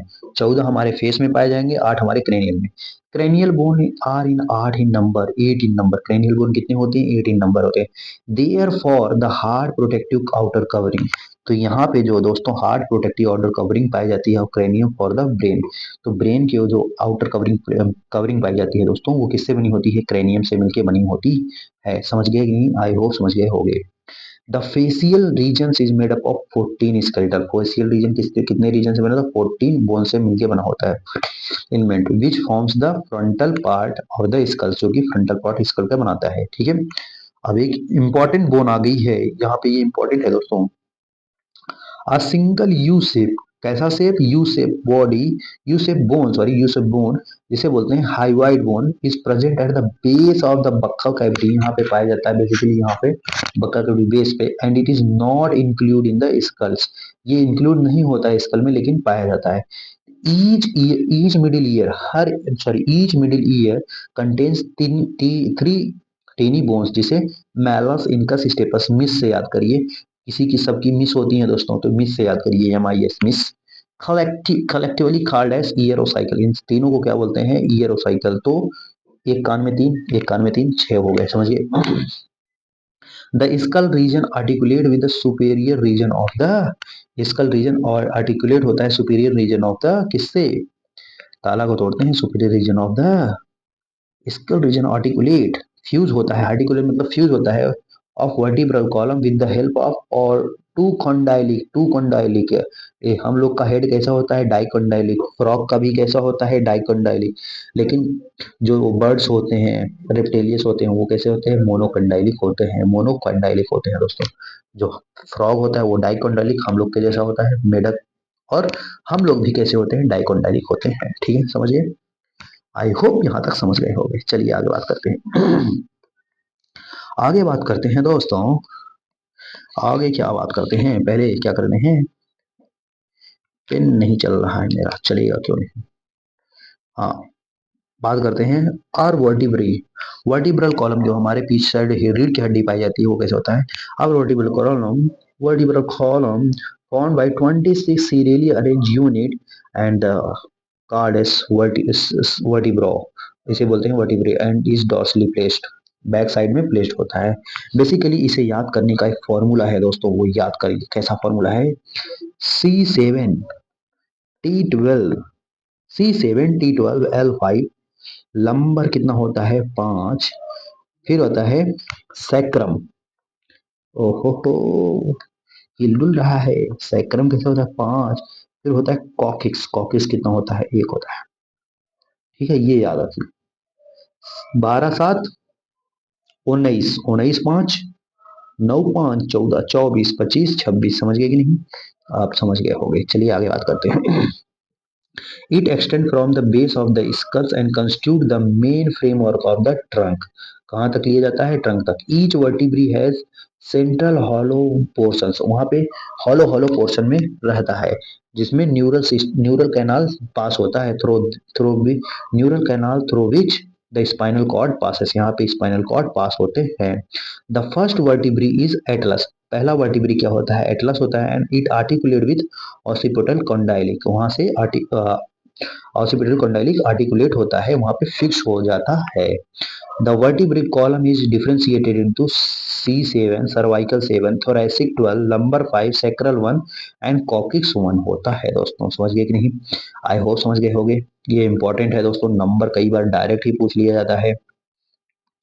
चलिए आगे बात करते हैं। Region starting from the skulls, skull से यहाँ तक होता है। ठीक है, the number of cervical vertebrae are in 7 in almost all mammal, बहुत इंपॉर्टेंट है दोस्तों। नंबर ऑफ सर्वाइकल वर्टिब्री और 7 in almost all mammals including human beings दोस्तों। लगभग लगभग जितने मैमल हैं दोस्तों, उसमें उनमें 7 जो होता है 7 सर्वाइकल वर्टिब्री पाई जाती है दोस्तों। समझ गए कि नहीं, आई होप समझ गए होंगे। चलिए आगे बात करते हैं। आगे क्या है, the vertebral column protect the spinal cord, vertebral column जो होता है स्पाइनल कॉर्ड को प्रोटेक्ट करता है basically. And support the head and the serve as the point of attachment for the ribs and musculature back. तो ये किसको, जो हमारे मतलब इसे सपोर्ट करते हैं, हेड रीजन को, और जो पॉइंट ऑफ अटैचमेंट जो मस्कुलर रीजन होते हैं बैक को प्रोटेक्ट करते हैं, कौन, स्टर्नम बेसिकली। ठीक है, और सॉरी वर्टिब्री। जो sternum is the flat bone on the ventral mid thoracic, middle middle of thoracic, यहाँ पे बेसिकली चेस्ट रीजन के जो मिड में पाया जाता है, एक बोन ही पाया जाता है, वो होता है स्टर्नम बेसिकली दोस्तों। बेसिकली ये जो होता है आपका एक्सियल स्केलेटन का ही पार्ट है। ठीक है, there are 12 pair of ribs, कितने पेयर होते हैं, 12 पेयर रिब्स होते हैं, लगभग लगभग टोटल 12 पेयर, मतलब 12 गुणे 2 यानी 24 होते हैं। Each ribs is a thin flat bone connected dorsally to the vertebral column and ventrally to the sternum दोस्तों, बहुत इंपॉर्टेंट है। तो हर एक रिब जो होता है फ्लैट होता है एंड कनेक्टेड डॉर्सली, जो होता है बैक साइड में, डॉर्सली मतलब बैक साइड मतलब पीछे पीछे रीढ़ की हड्डी से कनेक्ट होता है वर्टिब्रल कॉलम से, और वेंट्रली मतलब फ्रंट साइड में कनेक्ट होता है स्टर्नम से दोस्तों। ठीक है, it has two articulation surface, ये इंपॉर्टेंट है दोस्तों, ये इंपॉर्टेंट आ गया है। जो वर्टिब्री होती है, टू आर्टिकुलेशन सरफेस होता है ऑन इट्स डॉर्सल इंड पर, and hence are called bicephalic ring दोस्तों। ध्यान से देखोगे ना, ये ऐसे है, यहाँ पे कुछ इस तरह का स्ट्रक्चर पाया जाता है। ठीक है, ऐसे बोन है, ये दो तरह का आर्टिकुलेशन आ गया है ना, तो इसे बोलते हैं बाइसेफेलिक रिब्स। समझ गए। द फर्स्ट सेवन रिब जो होते हैं, जो स्टर्नम से कनेक्ट होते हैं with the help of hyaline cartilage, वो होते हैं ट्रू रिब्स होते हैं। वो क्या होते हैं? ट्रू रिब्स होते हैं डॉर्सली। ठीक है। Dorsally they are attached to the thoracic vertebrae and ventrally connected to the sternum. Dorsally किससे कनेक्ट होते हैं? thoracic vertebrae से। and ventrally किससे कनेक्ट होते हैं? sternum से हेल्प में with the help of hyaline cartilage। कौन सी कार्टिलेज से? हाइलिन कार्टिलेज से मिलके फ्यूज हुए होते हैं। लेकिन दोस्तों, लेकिन 8 9 10 जो आठवां नौवां दसवां रिब्स है, ध्यान से यहाँ पे देखिए, आठवां नौवां दसवां एक ही रिब से कनेक्ट होता है, that is seven. Do not articulate directly with sternum, direct sternum से नहीं कनेक्ट होता है, but join the seventh rib, सातवें रिब से ज्वाइन हो जाता है विद द हेल्प ऑफ, ये भी हाइलिन कार्टिलेज से ज्वाइन होता है। इसीलिए इसे हम बोलते हैं वर्टिब्रो कंट्रोल रिब्स। मतलब ये होता है कंट्रोल, कार्टिलेज से जुड़ रहा है तो इसलिए कॉन्ड्रोल, और वर्टिब्री जुड़ रहा है किससे? कार्टिलेज से, तो इसलिए वर्टिब्रो कंड्रोल रिब्स बोलते हैं। और जो लास्ट टू पेयर होता है, जो 11 12 है, देखिए दोस्तों ध्यान से, वो किसी से नहीं जुड़ा हुआ होता है। तो ये ribs are not connected ventrally and therefore are called floating ribs. Ventrally मतलब डॉर्सली तो कनेक्ट होता है वर्टिब्री से, लेकिन वेंट्रली जो होता है, ये ना स्टर्नम से ना किसी बोन से अटैच होता है, ये फ्री रहता है, जैसे आप ध्यान से देख पा रहे हो, इसलिए बोलते हैं इसे फ्लोटिंग रिब्स। ठीक है, समझ गए कि नहीं? आई होप समझ गए होंगे। The thoracic vertebrae and ribs, यहाँ पे इंपॉर्टेंट आ गया दोस्तों, मैं ये ब्रीदिंग में ही बड़ा बता के आया था, लेकिन यहाँ पे बता रहा हूँ। Thoracic vertebrae ribs and sternum together form rib cage. यहाँ पे क्या बना रहा है? रिब केज दोस्तों। ये ध्यान से देखिए, बेसिकली ये पूरा जो स्ट्रक्चर है, यहाँ पे ये पूरा जो स्ट्रक्चर है क्या है? Rib cage. केज मतलब है कि पिजड़ा, पिजड़ा, किसका पिजड़ा? रिब के, रिब्स का एक पिजड़ा बना रहा है। ठीक है, समझ गए कि नहीं? एक पिजड़े जैसा स्ट्रक्चर बन जा रहा है। ठीक है, आई होप यहां तक समझ गए होंगे। चलिए आगे बात करते हैं। आगे क्या है दोस्तों? The bone of the limbs along with their girdles constitute the appendicular skeleton. Each limbs had 30 bone. हर एक लिम्ब के पास, ये वाले लिम्स के पास 30, ये वाले हाथ के पास, लेफ्ट हैंड के पास, राइट हैंड के पास दोनों दोनों 30, लेफ्ट पैर के पास, राइट पैर के पास दोनों दोनों 30, यानी 160। समझ गए? सॉरी 120। I am sorry. 30 30 30 कोड़े 30 कोड़े 30, मतलब 30 30 30 गुणे 4 बार करोगे तो 120 आएगा ना दोस्तों। द बोन ऑफ हैंड जिसे बोलते हैं, द बोन ऑफ हैंड जो फोर लिम्स होता है, आर, ताला को तोड़ते हैं, ऐसे जूम करते हैं दोस्तों। जो बोन है हैंड का, जो पाया जाता है बोन ऑफ हैंड, जैसे कि humerus, ulna, radius, carpals, and जो कार्पल को हम क्या बोलते हैं? रिस्ट बोन, जो यहाँ पे पाया जाता है, ये होता है रिस्ट बोन दोस्तों। यहाँ पे देखिए, ये होता है रिस्ट बोन। ठीक है, 8 नंबर होते हैं, 8 नंबर होते हैं, यहाँ पे ध्यान से देखोगे 8 नंबर होते हैं, उनका नाम होता है बेसिकली, लेकिन आपको यहाँ पे याद नहीं करना है, बस 8 नंबर में होते हैं, ये पता होना चाहिए। मेटाकार्पल्स, ये वाले जो होते हैं यहाँ पे 5 होते हैं। मेटाकार्पस कितने होते हैं? पाम बोन होते हैं, इसे बोलते हैं 5 नंबर होते हैं। फेलेजेस, फेलेजेस जो ये उंगली वाले होते हैं, उंगली वाले रीजन कितने हुए? 14। 14 ये, 5 ये, 8 ये, 14, 14 5 19, 19 और 8, 19 और 8 25, 19 8 कितना हो गया? 9, 9 और 17 हो गया, सॉरी 27, 27, और 3 ये humerus ulna radius, humerus ulna radius 3, 27 3 30 हो जाता है कि नहीं? आई होप समझ गए होंगे। अब बात करते हैं हाइंड लिम्स की। हाइंड लिम्स में जैसे पैर वाले का बात करते हैं, फीमर, वहां पे फीमर, फीमर में याद करना है दोस्तों, लॉन्गेस्ट बोन होता है, बॉडी का सबसे बड़ा बोन कौन होता है? फीमर होता है, थाई बोन जिसे बोलते हैं लॉन्गेस्ट बोन। ठीक है, फिर आता है टिबिया एंड फिबुला, वहां पे होता है टार्सल्स। एंकल बोन जो होता है 7 नंबर होते हैं, मेटाकार्पस 5 नंबर, और फेलेजेस जो होते हैं 14 नंबर हो जाते हैं दोस्तों। Are bones are hand limb, जिसे बोलते हैं हाइंड लिम्ब बोलते हैं। ठीक है, यहाँ पे एक स्ट्रक्चर प्रेजेंट है, बहुत important, a cup shape structure of bone called patella cover the knee ventrally, knee cap जिसे बोलते हैं।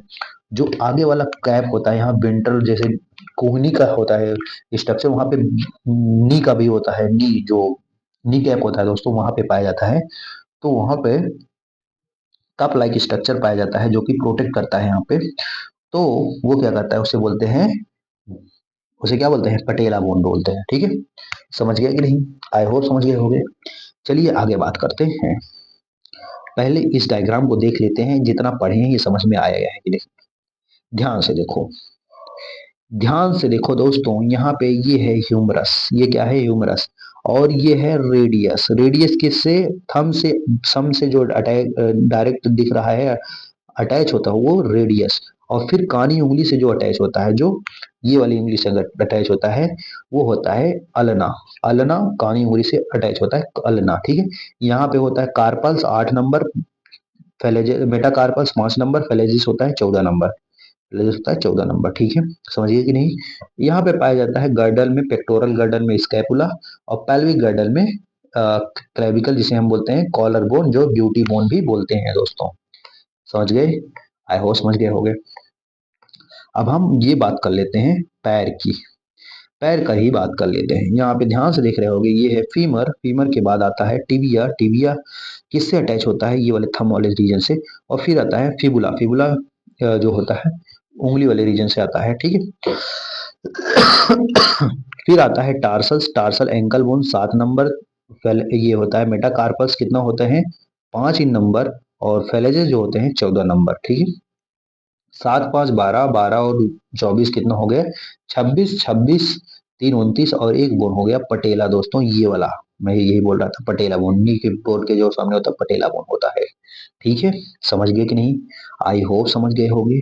चलिए अब बात करते हैं पेक्टोरल गार्डल की एंड pelvic girdle की। The pectoral and pelvic girdle bones help in the articulation of upper and lower limbs respectively with the help of axial skeleton। ठीक है, each girdle is formed by the two halves. हर एक girdle दो half से मिलके बने होते हैं। Each half pectoral girdle consist of clavicle and, जो पेक्टोरल गर्डल होता है उसको क्या कंस्टिट्यूट करता है, क्लेविकल एंड स्कैपुला। इसके पास क्या होता है, क्लेविकल एंड स्कैपुला होता है। समझ गए? आगे बात करते हैं। आगे क्या है, scapula is the large triangular flat bone होता है, situated in the dorsal part of thoracic between the second and the seventh thoracic. ठीक है, स्कैपुला कहाँ से कहाँ तक होता है, T2 और T7 तक होता है दोस्तों, ये आपको पता होना चाहिए। समझिए, जो थोरैसिक सेकेंड पार्ट होता है और थोरैसिक सेवेंथ पार्ट तक का होता है। कौन सा, स्कैपुला आपका। जो डॉर्सल होता है, फ्लैट होता है, ट्रायंगुलर बॉडी ऑफ स्कैपुला है, स्लाइटली इलेवेटेड रिजिड, जिसे हम बोलते हैं स्पाइंस दोस्तों, जिसे हम क्या बोलते हैं, स्पाइंस बोलते हैं। ये इंपॉर्टेंट है दोस्तों। Dorsal flat triangular body scapula है, स्लाइटली इलेवेटेड, थोड़ा सा उठा हुआ होता है, रिजिड स्ट्रक्चर जिसे स्पाइंस बोलते हैं। Which product is a flat expanded process called acromion process. इसको एक प्रोसेस निकालता है, यहाँ पे उसे हम बोलते हैं एक्रोमियन प्रोसेस। यहाँ पे मसल्स बॉडी बनाने वाले निकल जाता है तो वो बनता है एक्रोमियन प्रोसेस। और यहाँ पे एक स्ट्रक्चर निकलता है, उसे बोलते हैं स्पाइंस। ठीक है, आई होप समझ गए होंगे। चलिए आगे बात करते हैं। आगे बात करते हैं, पेन का कलर चेंज करते हैं। द क्लेविकल बोन, जो क्लेविकल बोन होता है, आर्टिकुलेट विद दिस। अब यहाँ पे एक्रोमियन से आर्टिकुलेट करता है, फिक्स हो जाता है। Below the acromion is a depression, वहां पे एक डिप्रेशन होता है जो यहाँ पे पाया जाता है, यहाँ पे इस वाले रीजन पे डिप्रेशन यानी थोड़ा गड्ढा टाइप स्ट्रक्चर होता है, जिसे बोलते हैं ग्लिनॉइड कैविटी। ये वाली जो कैविटी होती है यहाँ पे, जो आम यहाँ पे जो बाल उगते हैं यहाँ पे जो होते हैं, ये होता है ग्लिनॉइड कैविटी दोस्तों, which articulate with the head of humerus. यहाँ पे ये वाला जो बोन होता है यहीं पे जाके फिक्स हो जाता है। To form the shoulder joint, ये कौन सा ज्वाइंट होता है, शोल्डर ज्वाइंट फॉर्म करता है। Each clavicle is a long slender bone, हर एक क्लेविकल, ये वाला बोन ब्यूटी बोन की बात कर रहा है, long slender bone with two curvature. कितने कर्वेचर, दो कर्वेचर पाए जाते हैं, बेसिकली ऐसे कुछ स्ट्रक्चर होता है। This bone is commonly called collar bone या ब्यूटी बोन भी बोलते हैं इसे दोस्तों। समझ गए? ब्यूटी बोन इसलिए क्योंकि जो लेडीज होती हैं दोस्तों वहां पे बेसिकली अच्छे अच्छे जो ज्वेलरीज होती हैं वो वियर करती हैं, इसलिए इसे ब्यूटी बोन भी बोलते हैं। ठीक है, आगे बात करते हैं, पेल्विक गर्डल की बात करते हैं दोस्तों। पेल्विक गर्डल क्या होता है? Pelvic girdle consist of two coxal bone, दो कॉक्सल बोन से कंसिस्ट होता है। Each coxal bone is formed by the fusion of three bones. हर एक कॉक्सल बोन जो होता है, दो कॉक्सल बोन लिए रहते हैं, ठीक है, लेकिन हर एक कॉक्सल बोन जो होता है तीन बोन से मिलकर बना होता है। इस इलियम, ischium एंड प्यूबिस से मिलकर बना होता है, ठीक है। At the point of fusion of the above bones is a cavity, वहां पे एक कैविटी पाई जाती है जिसे बोलते हैं एसिटाबुलम, एसिटाबुलम पाया जाता है, ठीक है। दो बीच, यहाँ पे ध्यान से देखिए, ये वाला स्ट्रक्चर की बात कर रहा हूँ, यहाँ पे एसिटाबुलम पाया जाता है। तो which the thigh bone articulate, ये फीमर बोन यहाँ पे आर्टिकुलेट होता है, मतलब फिक्स होता है, ठीक है। The two half of pelvic girdle meet ventrally to form, ventrally meet करते हैं दोस्तों, ये बहुत इंपॉर्टेंट क्वेश्चन है। Form the pubic symphysis and containing fibre, और कंटेनिंग किससे कंस्टिट्यूट होते हैं? कंटेनिंग फाइब्रस कार्टिलेजिनियस टिश्यू, बहुत इंपॉर्टेंट है, स्टार मार्क लगा दिया, ठीक है। आई होप समझ गए होंगे। चलिए अब जॉइंट्स की बात कर लेते हैं, जॉइंट्स की बात कर लेते हैं, ये अपना लास्ट टॉपिक होगा, फिर इसके बाद डिसऑर्डर की बात कर लेंगे, ठीक है। Joints are essential for the all types of movement involving the bony part of the body and locomotory locomotory.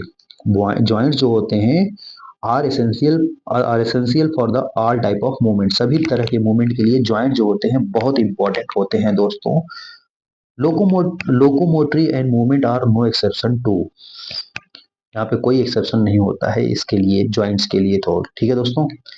ताला को तोड़ते हैं, उसे जूम कर लेते हैं। आइए बात करते हैं, जॉइंट्स आर जो होते हैं, joints are point contact between the two bones, joints को होते हैं पॉइंट कांटेक्ट होते हैं दो बोन्स से, between the two bones and cartilage, और बोन और कार्टिलेज के बीच में भी जॉइंट्स पाए जाते हैं। Force generated by muscles is used to carry out movement through the joints, जो फोर्स होते हैं उससे जनरेट किया जाता है मूवमेंट बेसिकली, ठीक है। Where the joint act as fulcrum, लेकिन ज्वाइंट किसकी तरह काम करेंगे? फलक्रम की तरह काम करते हैं दोस्तों। The movement at this joints very depending on different factor, ये जो मूवमेंट होता है अलग अलग तरह का, अलग अलग वेरी कर सकता है दोस्तों। Joints has classified into three main structure, joints को तीन मेन स्ट्रक्चर में क्लासिफाई किया गया है basically. The first one is called as a fibrous joint, and second one is cartilaginous joint, and third one last one that is synovial joint. दोस्तों तीन तरह के ज्वाइंट कौन कौन से होते हैं? Fibrous joint, cartilaginous joint and synovial joint. आइए बात करते हैं फाइब्रस ज्वाइंट एक एक करके। Fibrous joint do not allow any movement, fibrous joint में दोस्तों कोई भी मूवमेंट नहीं होता है। This type of joint shown in the flat skull bone, जो हमारे बोन में होता है, स्कल बोन में होता है, वहां पे ये पाए जाते हैं बेसिकली दोस्तों। अब क्या होता है, हमारा हेड क्या आगे पीछे होता है? क्या नहीं होता है, वो एकदम कठोर से एकदम ज्वाइंट होता है दोस्तों, एकदम ज्वाइंट होता है, ठीक है। तो किससे ज्वाइंट होता है? फाइब्रस ज्वाइंट से ज्वाइंट होता है, ठीक है। अब बहुत ज्यादा हथौड़ा लेके मारोगे तब वो फट ही जाएगा ना दोस्तों, इतना भी नहीं है, लेकिन एकदम स्ट्रांगली ज्वाइंट जो पाया जाता है फाइब्रस ज्वाइंट ही पाया जाता है। विच फ्यूज टू इंड, हर एक इंड पे ही फ्यूज होता है with the help of dense fibrous connective tissue in the form of suture, to form cranium. अब यहाँ पे क्या बनाएंगे? क्रैनियम बनाएंगे। किससे मिलके बना होता है? ये बहुत इंपॉर्टेंट है, और क्या बनाते हैं ये बहुत इंपॉर्टेंट है दोस्तों, ठीक है। आइए आगे बात करते हैं, आगे बात करते हैं, दैट इज कार्टिलेजिनियस ज्वाइंट की बात करते हैं दोस्तों। कार्टिलेजिनियस ज्वाइंट कहाँ पाया जाता है? ध्यान से देखिए, ठीक है। Cartilaginous joint, the bones involve in the joints together with the help of cartilage. अब इसमें जो बोन जो होते हैं किससे ज्वाइंट होते हैं? कार्टिलेज से ज्वाइंट होते हैं। The joints between the adjacent vertebrae, अब जैसे कि जो वर्टिब्री होती है, जो वर्टिब्री होती है वो किससे ज्वाइंट होती है? बेसिकली कार्टिलेज से ही ज्वाइंट होती है, ठीक है। वहां पे कैसा ज्वाइंट पाया जाएगा? कार्टिलेजिनियस ज्वाइंट पाया जाएगा।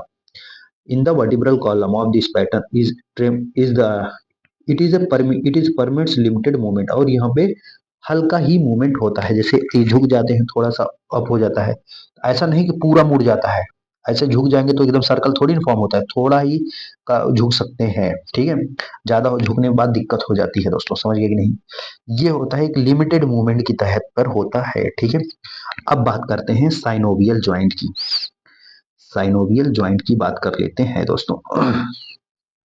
Synovial joint are characterized by the presence of fluid filled synovial cavity between the articulations joint surface of the bones। जैसे कि आप ये समझ लीजिए हमारा बोन है, ये क्या है, बोन होता है, ठीक है।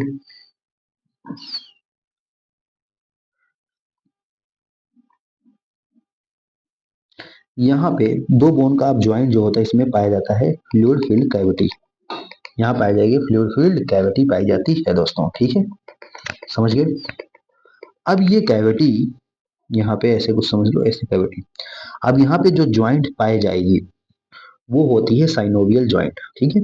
Are characterize presence of fluid filled synovial cavity of articulation of articulation surface of two bones, such an arrangement are allows considerable movement. यहाँ पे ज्यादा मूवमेंट ही हो सकता है, जैसे जैसे मेरा हाथ ये है, ये कैसा मूवमेंट है, एक प्रॉपर अमाउंट में मूवमेंट हो रहा है। This joint help in the locomotion and many other movement. यही ज्वाइंट्स होते हैं साइनोवियल ज्वाइंट जो कि मूवमेंट कराते हैं दोस्तों, इंपॉर्टेंट है। कौन सी ज्वाइंट की वजह से हम लोग मूवमेंट कर पाते हैं, सॉरी लोकोमोशन कर पाते हैं, वो होता है आपका साइनोवियल ज्वाइंट, ये इंपॉर्टेंट है। लोकोमोशन मूवमेंट दोनों कर सकते हैं, वो होता है साइनोवियल ज्वाइंट, ठीक है, समझ गए। जैसे कि यहाँ पे एग्जांपल है दोस्तों, इंपॉर्टेंट है, ball and socket joint. Ball and socket joint दोस्तों पाया जाता है ह्यूमरस एंड पेक्टोरल गर्डल। जो ये वाला है हाथ, ये वाले जो है फोर लिम्ब होता है, वहाँ पे ह्यूमरस पाया जाता है, और यहाँ पे गर्डल पाया जाता है, पेक्टोरल गर्डल। पेक्टोरल गर्डल में बॉल एंड सॉकेट ज्वाइंट पाया जाता है दोस्तों, ठीक है। हिंज ज्वाइंट जैसे कि नी ज्वाइंट में भी पाया जाता है, ठीक है, जैसे कि जो पैर में नी ज्वाइंट होता है वहां पे भी पाया जाता है। पाइवोट ज्वाइंट एटलस एक्सिस में, हमारा एटलस जो फर्स्ट बोन होता है वो वर्टिब्रल कॉलम को एटलस बोलते हैं, दूसरा बोन को एक्सिस बोलते हैं। एटलस एक्सिस जो ज्वाइंट होती है दोस्तों वो होता है पाइवोट ज्वाइंट। गर्डल ज्वाइंट जो होते हैं कहाँ पाई जाती है, कार्पल्स और बिटवीन द कार्पल्स, यहाँ पे जो कार्पल्स होते हैं उसके बीच में कैसा ज्वाइंट पाया जाता है, गर्डल ज्वाइंट। और सैडल ज्वाइंट कहाँ पाया जाता है, between the carpals and metacarpals of thumb में, कार्पल्स एंड मेटा, ये carpals and metacarpals of thumb में पाया जाता है, समझिए। ये वाला कार्पल्स और मेटाकार्पल्स ऑफ थंब में कौन सा ज्वाइंट पाया जाएगा, गर्डल ज्वाइंट पाया जाता है दोस्तों, ठीक है, समझ गए। ये इंपॉर्टेंट है दोस्तों, डायरेक्ट इससे क्वेश्चन आता है और ये आपको पढ़ लेना है, ठीक है। आइए बात करते हैं disorder of muscles and disorder of muscular and skeletal system की बात करते हैं। कई बार ये पूछा गया है, इंपॉर्टेंट है। मेस्थेनिया ग्रेविस, ये मेस्थेनिया ग्रेविस ऑटो इम्यून डिसऑर्डर है अफेक्टिंग द न्यूरोमस्कुलर जंक्शन दोस्तों। न्यूरोमस्कुलर जहाँ पे मसल्स और जहाँ मसल्स और न्यूरॉन्स का जुड़ जहाँ जुड़ते हैं वो जंक्शन पे ही अफेक्ट करता है, लीडिंग टू द फटीग, वहाँ पे क्या करेगा, पेन कॉज करेगा, वीकनिंग होगा, और पैरालाइज ऑफ स्केलेटल मसल्स, और वहाँ पे पैरालाइज कर देगा स्केलेटल मसल्स को, ठीक है। दूसरा दोस्तों ये होता है मस्कुलर डिस्ट्रोफिन। डिस्ट्रोफिन में क्या होता है, progressive degeneration of skeletal muscles. यहाँ पे skeletal muscle degeneration mostly due to the genetic disorder. ये किसके कारण होता है, जेनेटिक डिसऑर्डर होता है, वो ऑटो इम्यून, ये जेनेटिक डिसऑर्डर, ये इंपॉर्टेंट है, ठीक है। ये याद रखिए, डिस्ट्रोफिन है तो जेनेटिक डिसऑर्डर से ही होगा, समझ गए, समझ गए। ऑटो इम्यून होगा तो ऑटो इम्यून किसकी वजह से होगा, वो मेस्थेनी ग्रेविस की वजह से होता है। टिटैनी, टिटैनी की बात करते हैं। टिटैनी में क्या होता है, इसमें बेसिकली रैपिड स्पाज्म हो जाता है, क्या हो जाता है, रैपिड स्पाज्म, मतलब वाइल्ड कॉन्ट्रैक्शन होता है in muscles due to the low calcium in the body fluid. Body fluid में जब कैल्शियम ही नहीं रहेगा तो बॉडी फ्लूइड में कैल्शियम आयन कम हो जाता है दोस्तों, इस वजह से वाइल्ड कॉन्ट्रैक्शन होता है, तब वहां पे भी एक डिजीज होता है जिसे बोलते हैं टिटैनी। एक होता है टिटनस, एक होता है टिटैनी, ये है टिटनी टिटैनी दोस्तों। टिटनस तब होता है जब आपको चुभ जाता है कोई चीज, तब वहां पे जब कॉज होता है तो वो टिटनस होता है। लेकिन एक टिटैनी डिजीज तब होता है जब वाइल्ड कॉन्ट्रैक्शन मसल्स के कारण जो डिजीज होता है वो होता है टिटैनी। आर्थराइटिस क्या होता है, इन्फ्लामेशन ऑफ ज्वाइंट दोस्तों। ज्वाइंट में इन्फ्लामेशन को बोलते हैं आर्थराइटिस, ठीक। एक होता है ऑस्टियोपोरोसिस दोस्तों।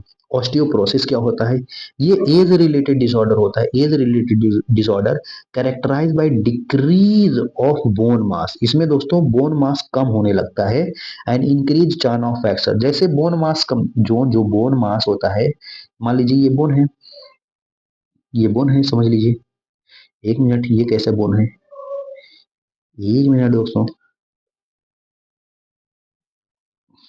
ये बोन है, समझ लीजिए कुछ। अब यहाँ पे जब कम होने लगेगा, इसका जो मास है ये कम होने लगेगा।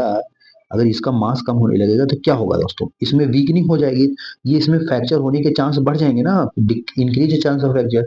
ये होता किस लिए होता है बेसिकली दोस्तों, डिक्रीज लेवल ऑफ एस्ट्रोजन, जो एस्ट्रोजन होते हैं, सॉरी एस्ट्रोजन होते हैं, उसकी वजह से। अब उस बॉडी में एस्ट्रोजन लेवल कम होते हैं, बेसिकली ये फीमेल में होती है, क्योंकि वहीं पे ही ये एस्ट्रोजन हार्मोन पाए जाते हैं। वहां पे अगर एस्ट्रोजन हार्मोन कम होने लगता है तो ये क्या होता है, बोन मास जो होते हैं डिक्रीज होने लगते हैं। बोन मास डिक्रीज होगा तो यानी फ्रैक्चर का चांस बढ़ जाएगा।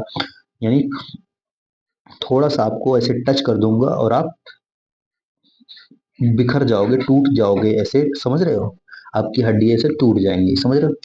तो ये इस कारण होता है। और लास्ट में आता है एक दोस्तों गाउट। गाउट क्या होता है, inflammation of joint due to the accumulation of uric acid दोस्तों।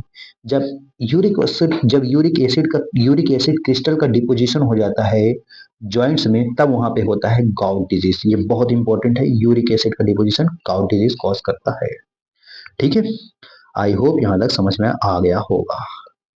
चलिए अब बचा है समरी पॉइंट, ये आपके ऊपर छोड़ते हैं, आप इसे पढ़ लीजिएगा और जो भी इम्पोर्टेंट है तो कर लीजिएगा। मैक्सिमम पॉइंट मैंने यहाँ पे कवर कर दिया है दोस्तों। फिर आप क्या करिए, क्वेश्चन लगाइए, सॉल्व करिए और इंजॉय करिए। ठीक है, चलिए आगे बात करते हैं। तो अब लास्ट में मैं आपको प्यारा प्यारा सा दोस्तों देना चाहूंगा, थैंक यू, थैंक यू, और एक प्यारी सी इस्माइल राजा बाबू ने। ठीक है दोस्तों, हंसते रहिए, मुस्कुराते रहिए और पढ़ते रहिए, आगे बढ़ते रहिए। तब तक के लिए नमस्कार, मिलते हैं अगले वीडियो में दोस्तों। ठीक है।